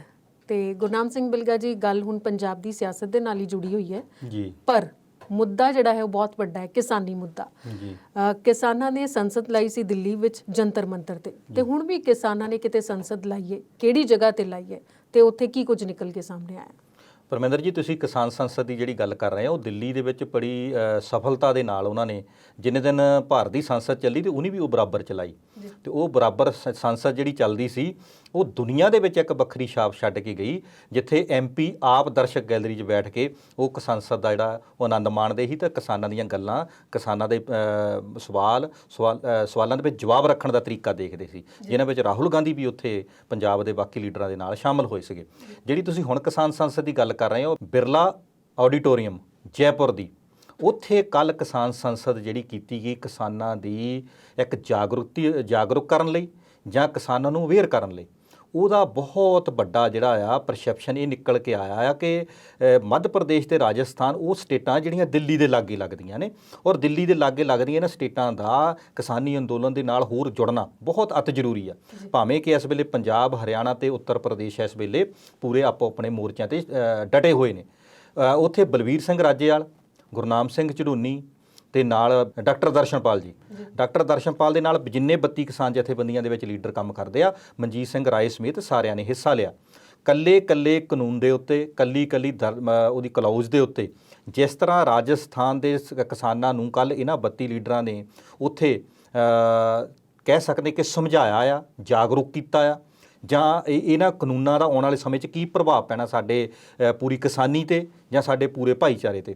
ਉਹ ਜਿਹੜਾ ਦਿਨ ਸੀ ਕੱਲ੍ਹ ਦਾ, ਉਹ ਇਸ ਕਿਸਾਨੀ ਸੰਸਦ ਦਾ ਕੋਈ ਯਾਦਗਾਰ ਬਣ ਕੇ ਰਹਿ ਗਿਆ। ਉੱਥੇ ਦੇ ਮੁੱਖ ਮੰਤਰੀ ਨੇ ਵੀ ਟਵੀਟ ਕਰਕੇ ਵੈਲਕਮ ਕਿਹਾ ਤੇ ਜਿਹੜਾ ਲੋਕਾਂ ਨੇ ਉਹ ਵਿੱਚ ਉਤਸ਼ਾਹ ਦਿਖਾਇਆ, ਉਹ ਚੀਜ਼ ਨੇ ਦੱਸਿਆ ਆ ਕਿ ਕਿਸਾਨੀ ਮੁੱਦਾ ਜਿਹੜਾ ਆ ਉਹ 9 ਮਹੀਨੇ ਦੇ ਵਿੱਚ ਉਹ ਠੰਡਾ ਨਹੀਂ ਹੋਇਆ। ਉਹ ਜਿਹੜਾ ਮੁੱਦਾ ਆ ਉਹ ਪੰਜਾਬ ਤੋਂ ਉੱਠੀ ਹੋਈ ਚਿੰਗਾਰੀ ਇਸ ਵੇਲੇ ਕਹਿ ਸਕਦੇ ਹਲਕਾ ਦਰ ਹਲਕਾ ਤੇ ਏਰੀਆ ਦਰ ਏਰੀਆ ਉਹ ਅੱਗੇ ਵਧ ਰਹੀ ਆ। ਜੇ ਕਿਸਾਨ ਸੰਸਦ ਦੇ ਵਿੱਚ ਕੱਲ ਕਿਸਾਨਾਂ ਨੇ ਉੱਥੋਂ ਕੋਈ 200 500 1000 5000 ਬੰਦਾ ਵੀ ਜੋੜਨ ਲਈ ਕੱਲ ਇੱਕ ਆਗਾਜ਼ ਕੀਤਾ ਆ, ਤੇ ਆਉਣ ਵਾਲੇ ਸਮੇਂ ਦੇ ਵਿੱਚ ਜਿੱਦਾਂ ਮਿਸ਼ਨ ਯੂਪੀ ਸ਼ੁਰੂ ਹੋਇਆ, ਮਿਸ਼ਨ ਉੱਤਰਾਖੰਡ ਸ਼ੁਰੂ ਹੋਇਆ, ਇਹ ਵੀ ਗੱਲ ਉੱਥੇ ਕੀਤੀ ਗਈ ਆ ਵੀ ਇਸ ਵੇਲੇ ਸਭ ਨੂੰ ਸਾਡਾ ਵੱਡਾ ਟਾਰਗੇਟ ਜਿਹੜਾ ਭਾਜਪਾ ਨੂੰ ਦਿੱਲੀ ਦਾ ਸੱਤਾ ਦਾ ਰਸਤਾ ਦਿਖਾਉਣ ਵਾਲਾ ਪ੍ਰਦੇਸ਼ ਆ ਉੱਤਰ ਪ੍ਰਦੇਸ਼, ਉਹਦੇ ਵਿੱਚ ਇਸ ਵੇਲੇ ਕਿਸਾਨਾਂ ਨੇ ਮੁਜ਼ੱਫਰਨਗਰ ਰੈਲੀ ਤੋਂ ਬਾਅਦ ਜਿਹੜੀ ਆ ਉਹਨਾਂ ਦੇ ਖਿਲਾਫ ਲੜਾਈ ਵਿੱਢ ਦਿੱਤੀ ਆ। ਭਾਵੇਂ ਕਿ ਕਿਸਾਨ ਜਥੇਬੰਦੀਆਂ ਨੇ ਹਜੇ ਤੱਕ ਕੋਈ ਇਦਾਂ ਦੀ ਗੱਲ ਨਹੀਂ ਕੀਤੀ ਵੀ ਤੁਸੀਂ ਕਿਸੇ ਖਾਸ ਪਾਰਟੀ ਨੂੰ ਵੋਟ ਪਾਉਣੀ ਆ। ਪੱਛਮੀ ਬੰਗਾਲ ਵਾਲਾ ਉਹਨੇ ਇਸ ਵੇਲੇ ਕਹਿ ਸਕਦੇ ਤਰੀਕਾ ਅਪਣਾਇਆ ਹੋਇਆ ਵੀ ਭਾਜਪਾ ਨੂੰ ਛੱਡ ਕੇ ਕਿਸੇ ਨੂੰ ਵੀ ਵੋਟ ਪਾ ਦਿਓ। ਹਜੇ ਉਹ ਲੰਬਾ ਸਮਾਂ ਆ, ਉਦੋਂ ਤੱਕ ਜਥੇਬੰਦੀਆਂ ਆਪਣਾ ਕਿਹੜਾ ਪਿੰਤਰਾ ਬਦਲਦੀਆਂ ਆ ਜਾਂ ਕਿਹਦੇ ਵੱਲ ਝੁਕਾਅ ਹੁੰਦੀਆਂ ਆ, ਉਹ ਤਾਂ ਆਉਣ ਵਾਲਾ ਸਮਾਂ ਦੱਸੇਗਾ। ਪਰ ਉੱਤਰਾਖੰਡ ਤੇ ਉੱਤਰ ਪ੍ਰਦੇਸ਼ ਦਾ ਜਿਸ ਤਰ੍ਹਾਂ ਕਿਸਾਨ ਜਥੇਬੰਦੀਆਂ ਨੇ ਇੱਕ ਖਾਕਾ ਉਲੀਕ ਕਰਿਆ ਆ, ਉਹ ਜਿਹੜੀ ਭਾਜਪਾ ਦੀ ਸੱਤਾ ਸਟੇਟਾਂ ਦੇ ਵਿੱਚ ਦੋਨਾਂ ਚੱਲਦੀ ਆ ਤੇ ਦਿੱਲੀ ਵਿੱਚ ਚੱਲਦੀ ਆ, ਉਹ ਦੋਨਾਂ ਰਾਜਾਂ ਦੀ ਤੇ ਕੇਂਦਰ ਦੀ ਉਹ ਸੱਤਾ ਇਸ ਵੇਲੇ ਕਿਸਾਨਾਂ ਦੇ ਮੁਤਾਬਕ ਉਹਨਾਂ ਦੀ ਗ੍ਰਿਫਤ ਵਿੱਚ ਆ ਚੁੱਕੀ ਆ। ਮੁਜ਼ੱਫਰਨਗਰ ਦੀ ਰੈਲੀ ਨੇ ਇਹ ਪੂਰੀ ਜਿਹੜੀ ਪੱਛਮੀ ਯੂਪੀ ਆ ਉਹਦੀ ਤਸਵੀਰ ਜਿਹੜੀ ਆ ਉਹ ਸਾਹਮਣੇ ਲਿਆਤੀ ਆ। ਇਸੇ ਤਰ੍ਹਾਂ ਹੁਣ ਰਾਜਸਥਾਨ ਦੇ ਵਿੱਚ ਜਿਹੜੀ ਸੰਸਦ ਹੋਈ ਆ, ਤੇ ਉਹ ਕਿਸਾਨ ਸੰਸਦ ਨੇ ਇੱਕ ਨਵੇਂ ਤਰੀਕੇ ਦੀ ਪਿਰਤ ਪਾਈ ਆ। ਇਹ ਮੈਨੂੰ ਲੱਗਦਾ ਵੀ ਕਿਸਾਨ ਜਥੇਬੰਦੀਆਂ ਇੱਥੋਂ ਉੱਠਣਗੀਆਂ ਤੇ ਇਹ ਲਖਨਊ ਵੀ ਕਰਨਗੀਆਂ ਤੇ ਭਾਰਤ ਦੇ ਵੱਖ-ਵੱਖ ਹਿੱਸੇ ਦੇ ਵਿੱਚ ਇਹ ਕਿਸਾਨ ਸੰਸਦਾਂ ਕਰਨਗੀਆਂ, ਲੋਕਾਂ ਨੂੰ ਦੱਸਣਗੀਆਂ ਵੀ ਆਉਣ ਵਾਲੇ ਸਮੇਂ ਦੇ ਵਿੱਚ ਇਹਨਾਂ ਖੇਤੀ ਕਾਨੂੰਨਾਂ ਦਾ ਕਿਹੜੇ-ਕਿਹੜੇ ਤਬਕਿਆਂ ਤੇ ਅਸਰ ਹੋਣਾ ਆ। ਹਾਂਜੀ ਪਰਵਿੰਦਰ ਜੀ। ਅੰਮ੍ਰਿਤਪਾਲ ਸ਼ਰਮਾ ਜੀ, ਕਿਸਾਨੀ ਮੁੱਦਾ ਚੱਲ ਰਿਹਾ ਹੈ, ਕਿਸਾਨੀ ਘੋਲ ਦੀ ਗੱਲ ਕੀਤੀ, ਉਹਨਾਂ ਦੀ ਸੰਸਦ ਦੀ ਗੱਲ ਕੀਤੀ ਜੀ, ਤੇ ਪੰਜਾਬ ਤੋਂ ਇੱਕ ਭਾਜਪਾ ਦੇ ਬੁਲਾਰੇ ਨੇ, ਉਹਨਾਂ ਨੇ ਵੀ ਕਿਸਾਨਾਂ ਬਾਰੇ ਕੁਝ ਕਿਹਾ ਸੀ ਤੇ ਅੱਗੋਂ ਕਿਸਾਨਾਂ ਨੇ ਜਵਾਬ ਕਿਹੜੇ ਤਰੀਕੇ ਨਾਲ ਦਿੱਤਾ? ਦੇਖੋ ਇਹ ਬੜੀ ਬੇਬਾਕ ਨਹੀਂ ਤੁਸੀਂ ਇਹਨੂੰ ਕਹਿ ਸਕਦੇ, ਇਹਨੂੰ ਤੁਸੀਂ ਕਹਿ ਸਕਦੇ ਕਿ ਬੜੇ ਗਲਤ ਸ਼ਬਦ ਜਦੋਂ ਤੁਸੀਂ ਵਰਤਦੇ ਆ। ਇੱਕ ਅਸੀਂ ਪੰਜਾਬੀ ਦੀ ਕਹਾਵਤ ਸੁਣਦੇ ਆ ਕਿ ਘੱਟ ਬੋਲੇ ਤੇ ਘੱਟ ਖਾਧੇ ਦਾ ਨੁਕਸਾਨ ਨਹੀਂ ਹੁੰਦਾ, ਪਰ ਜਦੋਂ ਤੁਹਾਡੇ ਸ਼ਬਦ ਜਿਹੜੇ ਨੇ ਉਹ ਕਹਿੰਦੇ ਨੇ ਜੀਭ 'ਚ ਹੱਡੀ ਕੋਈ ਨਹੀਂ ਪਰ ਤੁਹਾਡੀਆਂ ਸਾਰੀਆਂ ਹੱਡੀਆਂ ਤੁੜਵਾ ਦਿੰਦੀ ਆ। ਲੋਕਤੰਤਰ ਆ, ਇੱਥੇ ਬੋਲਣ ਦਾ ਅਧਿਕਾਰ ਭਾਵੇਂ ਸਾਰਿਆਂ ਨੂੰ ਆ, ਪਰ ਕੀ ਬੋਲਣਾ ਆ ਤੇ ਕਿਵੇਂ ਬੋਲਣਾ ਆ ਇਹ ਬੰਦੇ ਨੂੰ ਸਿੱਖਣਾ ਪੈਂਦਾ, ਤੇ ਇਹ ਜਿਹੜਾ ਸੰਜਮ ਤੇ ਉਸ ਤਰੀਕੇ ਨਾਲ ਸਲੀਕੇ ਨਾਲ ਹੀ ਸਿੱਖਿਆ ਜਾਂਦਾ।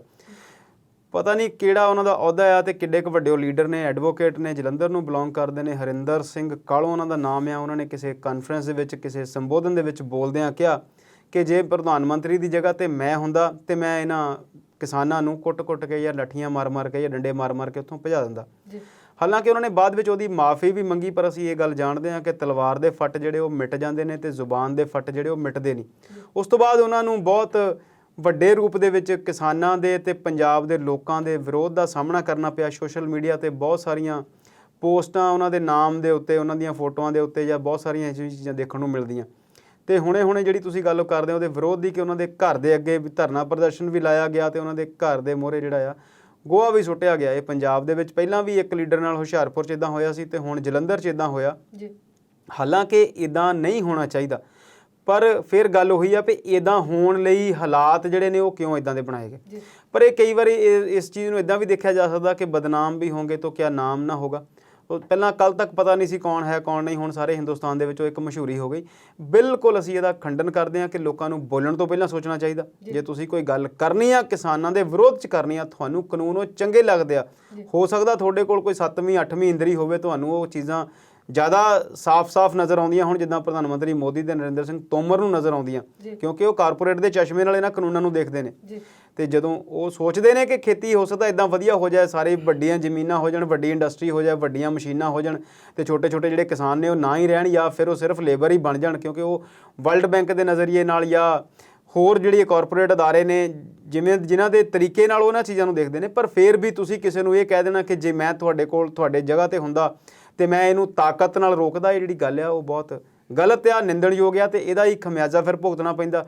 ਤੇ ਫਿਰ ਉਹ ਬਾਅਦ ਵਿੱਚ ਉਹ ਪਰਚੇ ਦਰਜ ਹੋਣੇ ਨੇ, ਉਹਨਾਂ ਦੀਆਂ ਫਿਰ ਮੁੜ ਕੇ ਧਰਨੇ ਲੱਗਣੇ ਨੇ, ਉਹ ਪਰਚੇ ਕੈਂਸਲ ਕਰਾਉਣੇ ਪੈਣੇ ਨੇ। ਉਹ ਸਾਰੀਆਂ ਜਿਹੜੀਆਂ ਪ੍ਰਕਿਰਿਆਵਾਂ ਆ ਉਹ ਕੁੱਲ ਮਿਲਾ ਕੇ ਆਪਸੀ ਜਿਹੜਾ ਇੱਕ ਸਾਡੇ ਪੰਜਾਬ ਦਾ ਇੱਕ ਸਮਾਜਿਕ ਤਾਣਾ ਬਣਿਆ ਉਹਨੂੰ ਵੀ ਖਰਾਬ ਕਰਦਾ, ਤੇ ਅੰਦੋਲਨ ਨੂੰ ਵੀ ਇਹਦੇ ਨਾਲ ਜਿਹੜੀ ਆ ਕੋਸ਼ਿਸ਼ ਤੇ ਹੈ ਇਹਨਾਂ ਸੱਤਾਧਾਰੀ ਧਿਰਾਂ ਦੀ ਕਮਜ਼ੋਰ ਕਰਨ ਦੀ, ਪਰ ਹਾਲੇ ਤੱਕ ਉਹ ਕਰ ਨਹੀਂ ਪਾਈਆਂ। ਤੇ ਬਿਲਕੁਲ ਜੀ, ਅੰਮ੍ਰਿਤਪਾਲ ਸ਼ਰਮਾ ਜੀ ਨੇ ਦੱਸ ਦਿੱਤਾ ਵੀ ਕਿਸਾਨੀ ਮੁੱਦੇ ਤੇ ਲੈ ਕੇ ਗਲਤ ਬਿਆਨਬਾਜ਼ੀ ਦਾ ਖਮਿਆਜ਼ਾ ਕਿੱਦਾਂ ਭੁਗਤਣਾ ਪੈਂਦਾ ਹੈ। ਜੀ ਹੁਣ ਇਲੈਕਸ਼ਨ ਦਾ ਦੌਰ ਚੱਲ ਰਿਹਾ, ਪੰਜਾਬ 'ਚ ਆਉਣ ਵਾਲਾ, ਯੂਪੀ 'ਚ ਆਉਣ ਵਾਲਾ, ਪਰ ਮਮਤਾ ਬੈਨਰਜੀ ਵੀ ਚੋਣ ਦੀ ਤਿਆਰੀ ਵਿੱਚ ਹੈ ਤੇ ਉਹ ਵੀ ਕੁਝ ਕਹਿ ਰਹੇ ਨੇ। ਕੀ ਕੁਝ ਕਹਿ ਰਹੇ ਨੇ ਉਹ ਭਵਾਨੀਪੁਰ ਦੇ ਵਿੱਚ?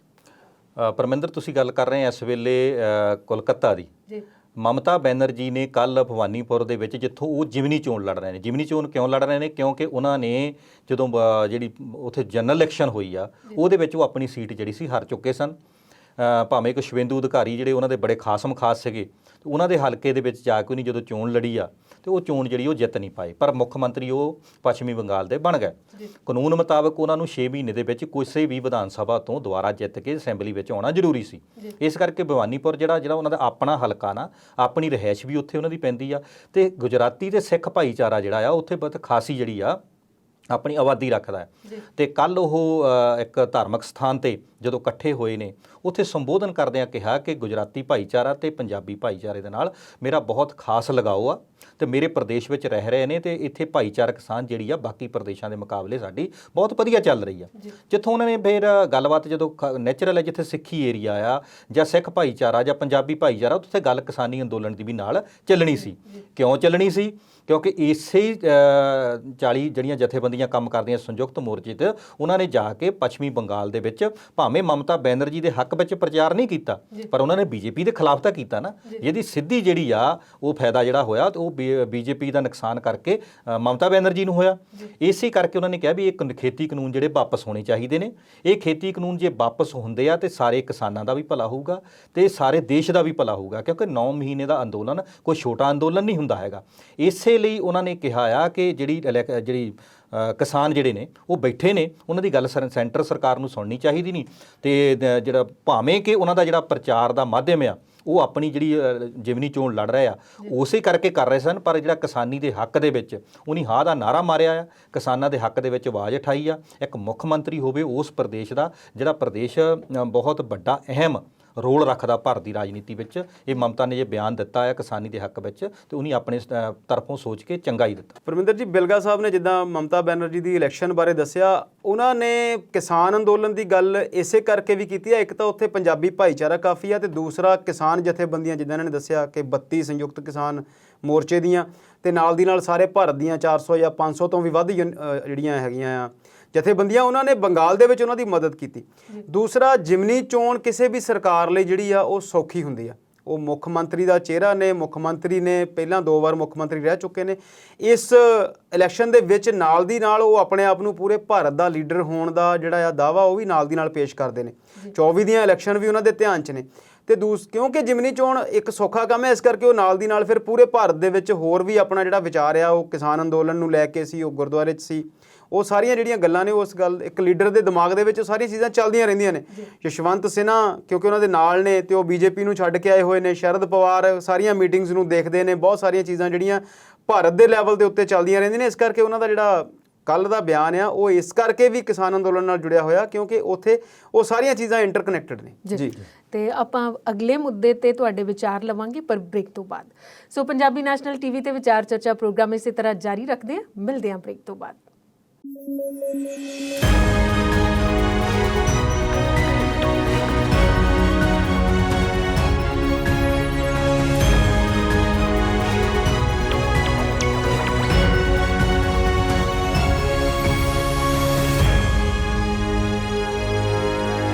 ਵਕਫੇ ਤੋਂ ਬਾਅਦ ਵਿਚਾਰ ਚਰਚਾ ਪ੍ਰੋਗਰਾਮ ਦੇ ਆਖਰੀ ਹਿੱਸੇ 'ਚ ਦਰਸ਼ਕਾਂ ਦਾ ਸਵਾਗਤ ਕਰਦੇ ਹਾਂ। ਸ਼ਰਮਾ ਜੀ, ਗੱਲ ਤੁਹਾਡੇ ਤੇ ਆਉਂਦੀ ਹੈ। ਲਿਆਓ ਜੀ, ਲਿਆਓ। ਸਾਡੇ ਤੇ ਆਉਂਦੀ ਤਾਂ ਸਾਡੇ ਤੇ ਲਿਆ ਕੇ ਸੁਣਾਈਏ ਕਿ ਉਦਾਂ ਹੀ ਲਿਆਈਏ? ਜਿੱਦਾਂ ਤੁਸੀਂ ਗੱਲ ਕਿਹਾ, ਤੁਸੀਂ ਇਦਾਂ ਕਿਹਾ ਕਿ ਇਲਜ਼ਾਮ ਤੁਹਾਡੇ ਤੇ ਆਉਂਦਾ। ਨਹੀਂ, ਆਪਾਂ ਕੋਈ ਅਦਾਲਤ ਨਹੀਂ ਲਾਈ, ਅਦਾਲਤਾਂ ਵਾਲੇ ਲਾਉਣਗੇ। ਆਪਾਂ ਤਾਂ ਸਿਆਸਤ ਦੇ ਨਾਲ ਜੁੜੇ ਹੋਏ ਮੁੱਦਿਆਂ ਦੀ ਗੱਲ ਕਰਦੇ ਹਾਂ। ਤੇ ਯੂਪੀ ਇਲੈਕਸ਼ਨ ਦੀ ਗੱਲ ਚੱਲ ਰਹੀ ਸੀ ਵਿੱਚ ਆਪਣੇ ਗੱਲਾਂ ਬਾਤਾਂ ਦੇ ਵਿੱਚ, ਤੇ ਉੱਥੇ ਚੱਚਾ ਜਾਨ ਤੇ ਅੱਬਾ ਜਾਨ, ਇਹ ਅੱਬਾ ਜਾਨ ਤੇ ਚੱਚਾ ਜਾਨ ਦਾ ਜਿਹੜਾ ਜ਼ੋਰ ਹੈ ਇਸ ਵੇਲੇ ਇਹਨਾਂ 2 ਲਫ਼ਜ਼ਾਂ ਵੱਲ ਕਿਉਂ ਹੈ? ਦੇਖੋ ਪਰਮਿੰਦਰ ਜੀ, ਭਾਰਤ ਦੇ ਜਦੋਂ ਲੋਕਤੰਤਰ ਦੇ ਇਤਿਹਾਸ ਦੀ ਗੱਲ ਕਰਦੇ ਹਾਂ ਤੇ ਇਹ ਸਮਝ ਨਹੀਂ ਆਉਂਦਾ ਵੀ ਕਦੋਂ ਮੁਸਲਮਾਨ ਬੁਰੇ ਹੋ ਗਏ ਤੇ ਹਿੰਦੂ ਚੰਗੇ ਹੋ ਗਏ, ਕਦੋਂ ਗਾਂ ਤੇ ਸੂਰ ਦੇ ਵਿੱਚ ਫਰਕ ਪੈ ਗਿਆ, ਤੇ ਕਦੋਂ ਅਸੀਂ ਇਹ ਆਪਣੇ ਤਿਉਹਾਰ ਜਿਹੜੇ ਸੀ ਉਹ ਵੰਡ ਲਏ, ਜਦ ਕਿ ਅਸੀਂ ਪਿੰਡਾਂ ਦੇ ਵਿੱਚ, ਸ਼ਹਿਰਾਂ ਦੇ ਵਿੱਚ ਹਾਲੇ ਵੀ ਲੋਕਾਂ ਦੇ ਵਿੱਚ ਜਿਹੜੀ ਸਦਭਾਵਨਾ ਆ ਉਹ ਬਹੁਤ ਚੰਗੇ ਤਰੀਕੇ ਨਾਲ ਦੇਖਦੇ ਹਾਂ। ਮੁਜ਼ੱਫਰਨਗਰ ਰੈਲੀ ਹੁਣੇ ਹੀ ਅਸੀਂ ਦੇਖ ਕੇ ਹਟੇ ਹਾਂ, ਤੇ ਇਸੇ ਹੀ ਮੁਜ਼ੱਫਰਨਗਰ ਦੇ ਵਿੱਚ ਮਹਾਪੰਚਾਇਤ ਹੁਣ ਦੇਖੀ ਆ, ਤੇ 2-3 ਸਾਲ ਪਹਿਲਾਂ ਵੀ ਮਹਾਪੰਚਾਇਤ ਅਲੱਗ-ਅਲੱਗ ਧਰਮਾਂ ਵੱਲੋਂ ਬੁਲਾਈਆਂ ਜਾਂਦੀਆਂ ਸੀ। ਪਰ ਇਸ ਵਾਰ ਜਿਹੜੀ ਮਹਾਪੰਚਾਇਤ ਸੀ ਉੱਥੇ ਅੱਲਾਹੂ ਅਕਬਰ ਤੇ ਹਰ ਹਰ ਮਹਾਦੇਵ ਦੇ ਨਾਅਰੇ ਇੱਕੋ ਹੀ ਸਟੇਜ ਤੋਂ ਲਾਏ ਗਏ। ਮਹਿੰਦਰ ਟਕੈਤ ਨੂੰ ਯਾਦ ਕੀਤਾ ਗਿਆ, ਤੇ ਨਾਲ ਹੀ ਉਹਨਾਂ ਦੇ ਜਿਹੜੇ ਸਾਥੀ ਹੁੰਦੇ ਸੀ ਅਲੀ ਮੁਹੰਮਦ, ਉਹਨਾਂ ਦੀ ਗੱਲ ਵੀ ਹੋਈ। ਹੁਣ ਇਹ ਅੱਬਾ ਜਾਨ ਤੇ ਚਾਚਾ ਜਾਨ ਦੀ ਜਿਹੜੀ ਤੁਸੀਂ ਗੱਲ ਕੀਤੀ ਆ, ਯੋਗੀ ਆਦਿੱਤਿਆਨਾਥ ਇੱਥੇ ਮੁੱਖ ਮੰਤਰੀ ਬਣੇ ਹੋਏ ਨੇ। ਉੱਤਰਾਖੰਡ ਉਹਨਾਂ ਦੀ ਬੈਕਗਰਾਉਂਡ ਆ, ਉਹਨਾਂ ਦੀ ਜਨਮ ਭੂਮੀ ਆ, ਤੇ ਕਾਫੀ ਲੰਬੇ ਸਮੇਂ ਤੋਂ 98 ਤੋਂ ਬਾਅਦ ਮੇਰਾ ਖਿਆਲ ਲਗਾਤਾਰ 5 ਵਾਰ ਉਹ ਗੋਰਖਪੁਰ ਦੀ ਸੀਟ ਜਿਹੜੀ ਯੂਪੀ ਦੇ ਵਿੱਚ ਆ ਉੱਥੋਂ MP ਬਣਦੇ ਆ। ਤੇ ਗੋਰਖਨਾਥ ਇੱਕ ਪੁਰਾਣਾ ਹਿੰਦੂ ਧਰਮ ਦਾ ਮੱਠ ਆ, ਉਹਦੇ ਉਹ ਮਹੰਤ ਵੀ ਨੇ, ਤੇ ਉੱਥੇ ਦਾ ਕਾਰੋਬਾਰ ਜਿਹੜਾ ਸਾਰਾ ਉਹ ਦੇਖਦੇ ਨੇ ਤੇ ਯੂਪੀ ਦੇ ਮੁੱਖ ਮੰਤਰੀ ਬਣਦੇ ਨੇ। ਤੇ ਜਿਵੇਂ ਕਿ BJP ਦੀ ਇੱਕ ਸਟ੍ਰੈਟਜੀ ਲਾਈਨ ਆ ਲੋਕਾਂ ਦੇ ਵਿੱਚ, ਜਾਂ ਭਾਰਤ ਦੀ ਜਿਹੜੀ ਰਾਜਨੀਤੀ ਆ ਉਹਨੂੰ ਉਹ ਹਿੰਦੂ ਰਾਸ਼ਟਰ ਦੀ ਨਜ਼ਰ ਨਾਲ ਦੇਖਦੇ ਨੇ ਜੀ। ਬਾਅਦ ਵਿੱਚ ਉਹ ਇਸ ਗੱਲ ਦਾ ਸਪਸ਼ਟੀਕਰਨ ਵੀ ਦਿੰਦੇ ਨੇ ਕਿ ਹਿੰਦੂ ਸਾਡੇ ਲਈ ਇੱਕ ਧਰਮ ਨਹੀਂ ਹੈਗਾ, ਇਹ ਤਾਂ ਇੱਕ ਜੀਵਨ ਪੱਧਤੀ ਆ। ਇਹ ਮੈਂ RSS ਦੀ ਗੱਲ ਕਰਦਾ ਜੀ। ਸੋ ਇਹ ਸਾਰੀਆਂ ਚੀਜ਼ਾਂ ਜਿਹੜੀਆਂ ਕਰਦੇ ਨੇ, ਫਿਰ ਉਹ ਕੁਝ ਅਜਿਹੇ ਸ਼ਬਦ ਵਰਤਦੇ ਨੇ ਜਿਹੜੇ ਕਿ ਲੱਗਦਾ ਆ ਕਿ ਉਹ ਜਾਣਬੁੱਝ ਕੇ ਉਹਨਾਂ ਦੇ ਮੂੰਹ ਤੇ ਨਹੀਂ ਆਉਂਦੇ, ਉਹ ਵੰਡ ਪਾਉਣ ਲਈ ਜਾਂ ਆਪਣੇ ਉਸ ਰਾਜਨੀਤਿਕ ਮਨੋਰਥ ਨੂੰ ਸਿੱਧ ਕਰਨ ਲਈ ਉਹਨਾਂ ਦੇ ਉਹ ਸਟ੍ਰੈਟਜੀ ਦਾ, ਉਹਨਾਂ ਦੀ ਸੋਚ ਦਾ, ਉਹਨਾਂ ਦੀ ਸਾਰੀ ਜਿਹੜੀ ਲਾਈਨ ਆ ਉਹਦਾ ਹਿੱਸਾ ਆ। ਕੁਝ ਦਿਨ ਪਹਿਲਾਂ ਇੱਕ ਰਾਸ਼ਨ ਵੰਡ ਸਮਾਰੋਹ ਸੀ, ਉੱਥੇ ਉਹ ਰਾਸ਼ਨ ਵੰਡਦੇ ਸੀ, ਜਾਂ ਉੱਥੇ ਉਹਨਾਂ ਨੇ ਗੱਲ ਕੀਤੀ ਕਿ ਇੱਕ ਸਮਾਂ ਸੀ ਜਦੋਂ ਯੂਪੀ ਦੇ ਵਿੱਚ ਗੁੰਡਿਆਂ ਦਾ ਰਾਜ ਸੀ। ਤੇ ਉਹਨਾਂ ਨੇ ਇਹ ਵੀ ਕਿਹਾ ਕਿ ਅੱਬਾ ਜਾਨ ਕੇ ਲੋਗੋਂ ਕੋ ਰਾਸ਼ਨ ਮਿਲਤਾ ਥਾ, ਫਿਰ ਉਹ ਰਾਸ਼ਨ ਜਿਹੜਾ ਆ ਨੇਪਾਲ ਤੱਕ ਪਹੁੰਚ ਜਾਂਦਾ ਸੀ ਜਾਂ ਬੰਗਾਲ ਤੱਕ ਪਹੁੰਚ ਜਾਂਦਾ ਸੀ। ਸੋ ਉਹਦਾ ਸਿਆਸੀ ਪੰਡਤ ਜਿਹੜੇ ਨੇ ਜਾਂ ਐਨਾਲਿਸਟ ਜਿਹੜੇ ਨੇ ਉਹ ਹੱਲ ਕੱਢਦੇ ਨੇ, ਜਾਂ ਉਹਦਾ ਜਿਹੜਾ ਵਿਸ਼ਲੇਸ਼ਣ ਕਰਦੇ ਨੇ ਕਿ ਇਹਨਾਂ ਨੇ ਇਹ ਅੱਬਾ ਜਾਨ ਜਿਹੜਾ ਆ ਇਹ ਤੋਂ ਪਿਛਲੀ ਸਰਕਾਰ ਦੇ ਜਿਹੜੇ ਮੁਖੀ ਸੀ ਉਹਨਾਂ ਦੇ ਫਾਦਰ ਸਾਹਿਬ ਦਾ ਨਾਮ ਲਿਆ। ਮੁਲਾਇਮ ਸਿੰਘ ਯਾਦਵ ਦੀ ਉਹਨਾਂ ਨੇ ਗੱਲ ਕੀਤੀ, ਉਹਨਾਂ ਨੂੰ ਅੱਬਾ ਜਾਨ ਕਹਿ ਕੇ ਉਹਨਾਂ ਨੇ ਸੰਬੋਧਨ ਕੀਤਾ। ਬੀਤੇ ਦਿਨਾਂ ਦੇ ਵਿੱਚ ਯੂਪੀ ਦੇ ਵਿੱਚ ਇਹ ਸਾਰਾ ਕੁਝ ਅਸੀਂ ਅਕਸਰ ਦੇਖਣ ਨੂੰ ਆਉਂਦਾ। ਜਦੋਂ ਮਾਇਆਵਤੀ ਦੀ ਗਵਰਨਮੈਂਟ ਆਉਂਦੀ ਆ ਤੇ ਕੁਝ ਹੋਰ ਲੋਕ ਜਿਹੜੇ ਆ ਉਹ ਸੀਟਾਂ ਤੇ ਬੈਠ ਜਾਂਦੇ ਨੇ, ਥਾਣਿਆਂ ਦੇ ਵਿੱਚ ਵੀ ਉਹਨਾਂ ਦੇ ਬੰਦੇ ਹੁੰਦੇ ਨੇ। ਜਦੋਂ ਮੁਲਾਇਮ ਸਿੰਘ ਯਾਦਵ ਦੀ ਸਰਕਾਰ ਆਉਂਦੀ ਆ ਤੇ ਫਿਰ ਯਾਦਵਾਂ ਦੀ ਤੇ ਮੁਸਲਿਮਸ ਦੀ ਜਿਹੜੀ ਆ ਉਹ ਗਿਣਤੀ ਦੇਖਣ ਦੇ ਵਿੱਚ ਸਾਹਮਣੇ ਆਉਂਦੀ ਆ। ਤੇ ਜਦੋਂ ਫਿਰ ਯੋਗੀ ਆਦਿੱਤਿਆਨਾਥ ਦੀ ਸਰਕਾਰ ਆਉਂਦੀ ਆ ਤੇ ਫਿਰ ਠਾਕੁਰ ਜਾਂ ਬ੍ਰਾਹਮਣ ਜਾਂ ਹੋਰ ਜਿਹੜੀਆਂ ਕਮਿਊਨਿਟੀਜ਼ ਆ ਉਹ ਇੱਕ ਖਾਸ ਤਰ੍ਹਾਂ ਦਾ ਉੱਥੇ ਦਾ ਜਿਹੜਾ ਪੋਲੀਟੀਕਲ ਸਿਸਟਮ ਆ ਉਹ ਦੇਖਣ ਨੂੰ ਮਿਲਦਾ। ਸ਼ਮਸ਼ਾਨ ਤੇ ਕਬਰਸਤਾਨ ਦੀ ਗੱਲ ਅਸੀਂ ਪ੍ਰਧਾਨ ਮੰਤਰੀ ਨਰਿੰਦਰ ਮੋਦੀ ਦੇ ਮੂੰਹ ਤੋਂ ਵੀ ਸੁਣ ਚੁੱਕੇ ਹਾਂ। ਹਾਲਾਂਕਿ ਉਹਨਾਂ ਦੇ ਮੂੰਹ ਤੋਂ ਅਸੀਂ ਇੰਨੀਆਂ ਗੱਲਾਂ ਸੁਣ ਚੁੱਕੇ ਹਾਂ ਕਿ ਉਹਨਾਂ ਦੀ ਕਿਸੇ ਗੱਲ ਦੇ ਉੱਤੇ ਹੁਣ ਇਹ ਸਮਝ ਨਹੀਂ ਲੱਗਦੀ ਕਿ ਉਹ ਕਹਿਣਾ ਕੀ ਚਾਹੁੰਦੇ ਨੇ ਤੇ ਕਰਨਾ ਕੀ ਚਾਹੁੰਦੇ ਨੇ। ਅਲੀਗੜ੍ਹ ਜਾਂਦੇ ਆ ਤੇ ਉੱਥੋਂ ਦੇ ਤਾਲਾ ਵਪਾਰੀਆਂ ਦੀ ਗੱਲ ਕਰਨ ਲੱਗ ਜਾਂਦੇ ਨੇ। ਉੱਥੋਂ ਦੇ ਹੀ ਇੱਕ ਰਾਜਾ, ਇੱਕ ਮਹਾਰਾਜਾ ਦੇ ਨਾਂ ਤੇ ਯੂਨੀਵਰਸਿਟੀ ਖੋਲ੍ਹਦੇ ਨੇ ਤੇ ਫਿਰ ਉੱਥੇ ਹਰ ਕਿਸੇ ਇੱਕ ਵੱਖਰੇ ਤਰੀਕੇ ਨਾਲ ਆਪਣਾ ਕਨੈਕਸ਼ਨ ਸੈਟਅਪ ਕਰਦੇ ਨੇ।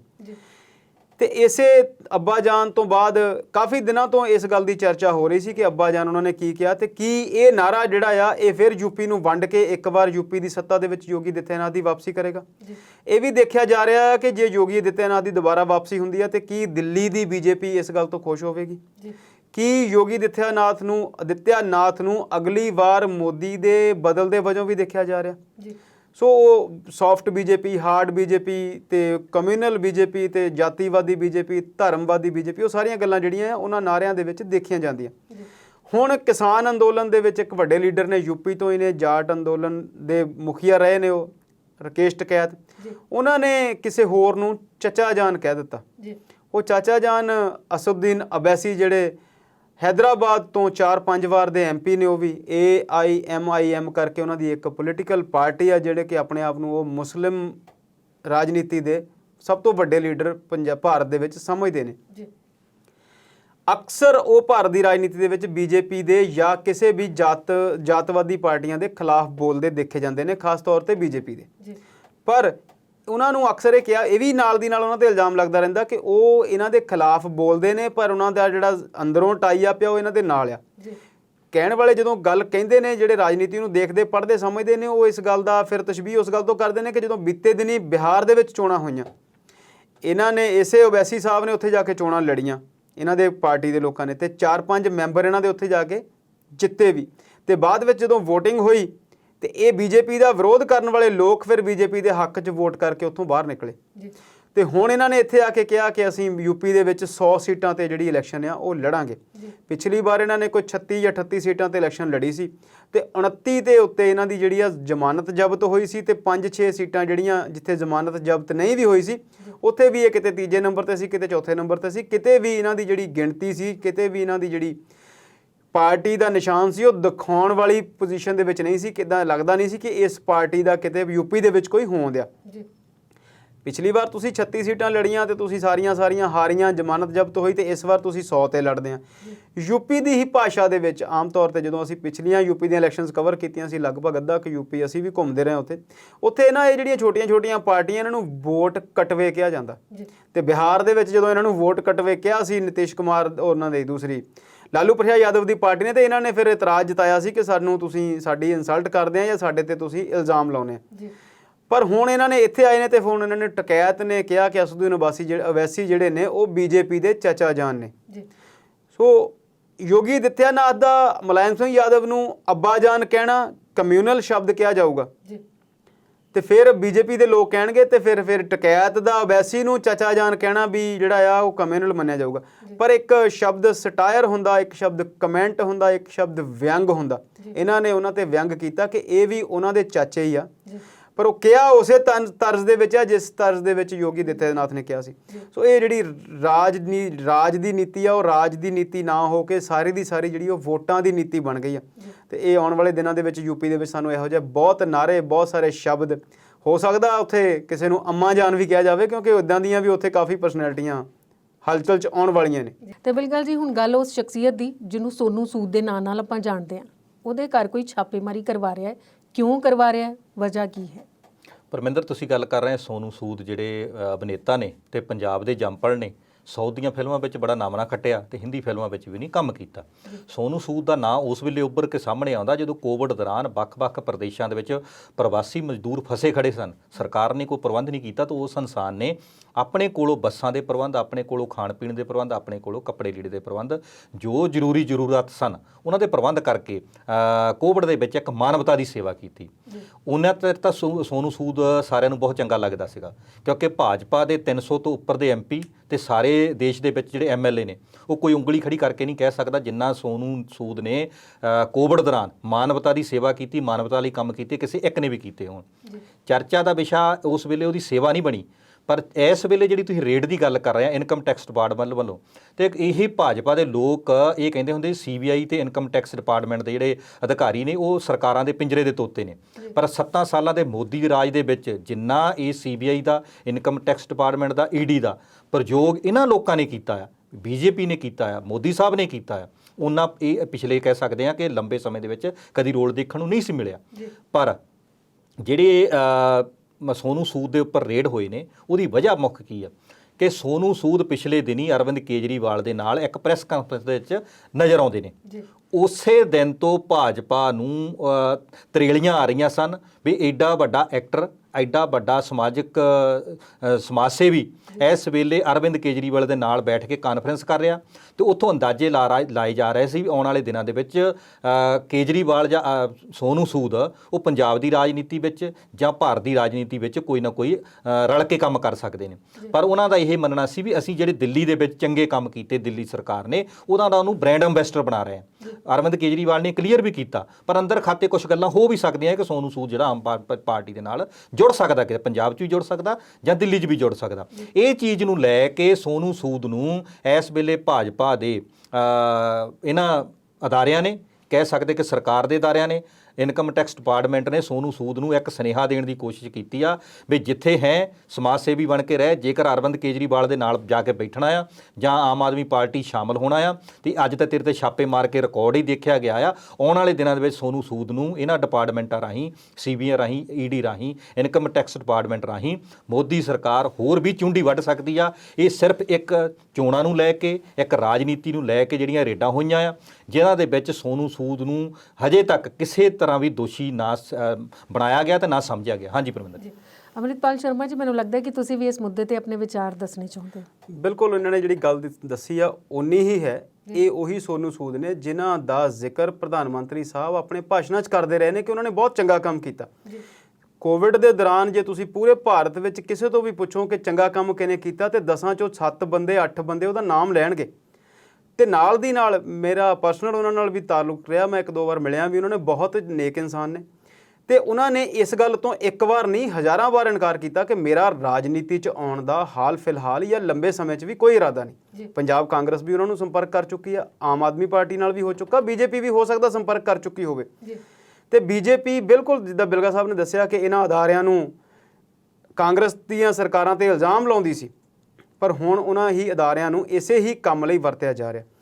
ਸੋਨੂ ਸੂਦ ਦਾ ਕਿਸੇ ਇੱਕ ਪੋਲੀਟੀਕਲ ਪਾਰਟੀ ਦੇ ਕਿਸੇ ਇੱਕ ਖਾਸ ਕੰਮ ਲਈ ਬ੍ਰਾਂਡ ਐਂਬੈਸਡਰ ਬਣਨਾ, ਦਿੱਲੀ ਸਰਕਾਰ ਦੀ ਸਿੱਖਿਆ ਨਾਲ ਜੁੜੀ ਹੋਈ ਕਿਸੇ ਮੁਹਿੰਮ ਨਾਲ ਉਹ ਜੁੜੇ ਸੀ, ਇਸੇ ਕਰਕੇ ਉਹਨਾਂ ਦੇ ਉੱਤੇ ਇਹ ਜਿਹੜੇ ਛਾਪੇ ਮਾਰੇ ਜਾ ਰਹੇ ਨੇ। ਬਾਅਦ ਵਿੱਚ ਸਰਕਾਰ ਇਹ ਕਹਿੰਦੀ ਹੈ ਕਿ ਸਾਡਾ ਇਹਨਾਂ ਛਾਪਿਆਂ ਨਾਲ ਕੋਈ ਲੈਣ ਦੇਣ ਨਹੀਂ ਹੈਗਾ, ਇਹ ਤਾਂ ਰੂਟੀਨ ਚੈੱਕਅਪ ਨੇ। ਪਰ ਅਸੀਂ ਜਾਣਦੇ ਹਾਂ ਕਿ ਸਰਕਾਰੀ ਏਜੰਸੀਆਂ ਰੂਟੀਨ 'ਚ ਕਿੰਨੇ ਚੈੱਕਅਪ ਕਰਦੀਆਂ ਤੇ ਕਿੰਨੇ ਕੁ ਉਹਨਾਂ ਚੈੱਕਅਪਸ ਤੋਂ ਬਾਅਦ ਵਿੱਚ ਉਹਨਾਂ ਚੈਕਿੰਗਸ ਤੋਂ ਬਾਅਦ ਕਿੰਨੇ ਕੁ ਰਿਜ਼ਲਟ ਸਾਹਮਣੇ ਆਉਂਦੇ ਨੇ। ਚਾਹੇ ਉਹ UAPA ਹੋਵੇ, ਚਾਹੇ ਉਹ ED ਹੋਵੇ, ਚਾਹੇ ਉਹ ਜਿਹੜੀ ਆ ਤੁਹਾਡੀਆਂ ਮਨੀ ਲਾਂਡਰਿੰਗ ਆ, CBI ਆ, ਇਹਨਾਂ ਨੇ ਪਿਛਲੇ 10 ਸਾਲਾਂ 'ਚ ਜਾਂ 7 ਸਾਲਾਂ 'ਚ ਜਿੰਨੇ ਕੇਸ ਦਰਜ ਕੀਤੇ ਨੇ, ਜੇ ਤੁਸੀਂ ਉਹਨਾਂ ਦੇ ਅੰਕੜੇ ਦੇਖੋ, ਉਹਨਾਂ 'ਚੋਂ 20% ਵੀ ਕੋਰਟ ਤੱਕ ਨਹੀਂ ਪਹੁੰਚੇ ਤੇ ਮੁੜ ਕੇ 2% ਤੱਕ ਵੀ ਕਿਸੇ ਨਤੀਜੇ ਤੱਕ ਨਹੀਂ ਪਹੁੰਚੇ। ਦੇਖੋ, ਦੋ ਅਲੱਗ-ਅਲੱਗ ਗੱਲਾਂ ਨੇ, ਕੇਸ ਦਾ ਕੋਰਟ ਤੱਕ ਪਹੁੰਚਣਾ ਤੇ ਬਾਅਦ 'ਚ ਨਤੀਜੇ ਤੱਕ ਪਹੁੰਚਣਾ। ਸੋ ਇਹ ਜਿਹੜੀਆਂ ਸਾਰੀਆਂ ਗੱਲਾਂ ਨੇ, ਇਹ ਸਿਰਫ ਔਰ ਸਿਰਫ ਸਰਕਾਰ ਦੀ ਬਦਨੀਤੀ ਤੋਂ ਪ੍ਰੇਰਿਤ ਨੇ। ਪਰ ਇੱਕ ਗੱਲ ਮੈਂ ਹੋਰ ਦੱਸਣੀ ਚਾਹੁੰਦਾ ਪਰਮਿੰਦਰ ਜੀ, ਕਿ ਇਹ ਜਿਹੜੀਆਂ ਚੀਜ਼ਾਂ ਨੇ, ਇਹ ਤੁਹਾਡਾ, ਤੁਸੀਂ ਇੱਕ ਵਾਰ ਲੋਕਾਂ ਨੂੰ ਡਰਾਉਣਾ ਚਾਹੁੰਦੇ ਆ, ਪਰ ਲੋਕ, ਹੋ ਸਕਦਾ ਕੁਝ ਲੋਕ ਡਰ ਵੀ ਜਾਣ, ਪਰ ਜਿਹੜੀ ਜਨਤਾ ਆ ਉਹ ਇਹਨਾਂ ਸਾਰੀਆਂ ਗੱਲਾਂ ਨੂੰ ਦੇਖਦੀ ਆ, ਸਮਝਦੀ ਆ, ਤੇ ਜਿਹੜੇ ਨਾਲ ਦੇ ਲੋਕ ਜੁੜੇ ਹੁੰਦੇ ਨੇ, ਫਿਰ ਉਹ ਤੁਹਾਡੇ ਤੋਂ ਐਸੇ ਵਿਮੁਖ ਹੁੰਦੇ ਆ ਕਿ ਅਗਲੀ ਵਾਰ ਫਿਰ ਤੁਸੀਂ ਵੋਟਾਂ ਲੱਭਦੇ ਰਹਿ ਜਾਂਦੇ। ਜੀ। ਤੇ ਅੰਮ੍ਰਿਤਪਾਲ ਸ਼ਰਮਾ ਜੀ ਤੇ ਗੁਰਨਾਮ ਸਿੰਘ ਬਿਲਗਾ ਜੀ, ਤੁਸੀਂ ਅੱਜ ਦੇ ਪ੍ਰੋਗਰਾਮ 'ਚ ਸਾਡੇ ਨਾਲ ਸ਼ਾਮਿਲ ਹੋਏ, ਆਪਣੇ ਵਿਚਾਰ ਸਾਂਝੇ ਕੀਤੇ, ਤੁਹਾਡਾ ਦੋਹਾਂ ਦਾ ਬਹੁਤ-ਬਹੁਤ ਧੰਨਵਾਦ। ਮਿਹਰਬਾਨੀ ਪਰਮਿੰਦਰ ਜੀ। ਸੋ ਦਰਸ਼ਕੋ, ਤੁਹਾਡਾ ਵੀ ਧੰਨਵਾਦ ਕਰਦੇ ਹਾਂ ਵਿਚਾਰ ਚਰਚਾ ਦੇ ਅੱਜ ਦੇ ਸਿਲਸਿਲੇ ਨਾਲ ਜੁੜਨ ਲਈ। ਨਵੇਂ ਮੁੱਦਿਆਂ ਦੇ ਨਾਲ ਫਿਰ ਤੋਂ ਹੋਵਾਂਗੇ ਹਾਜ਼ਰ। ਤੁਸੀਂ ਦੇਖਦੇ ਰਹੋ ਪੰਜਾਬੀ ਨੈਸ਼ਨਲ TV। ਉਮੀਦ ਤੁਹਾਡੀ, ਕੋਸ਼ਿਸ਼ ਸਾਡੀ।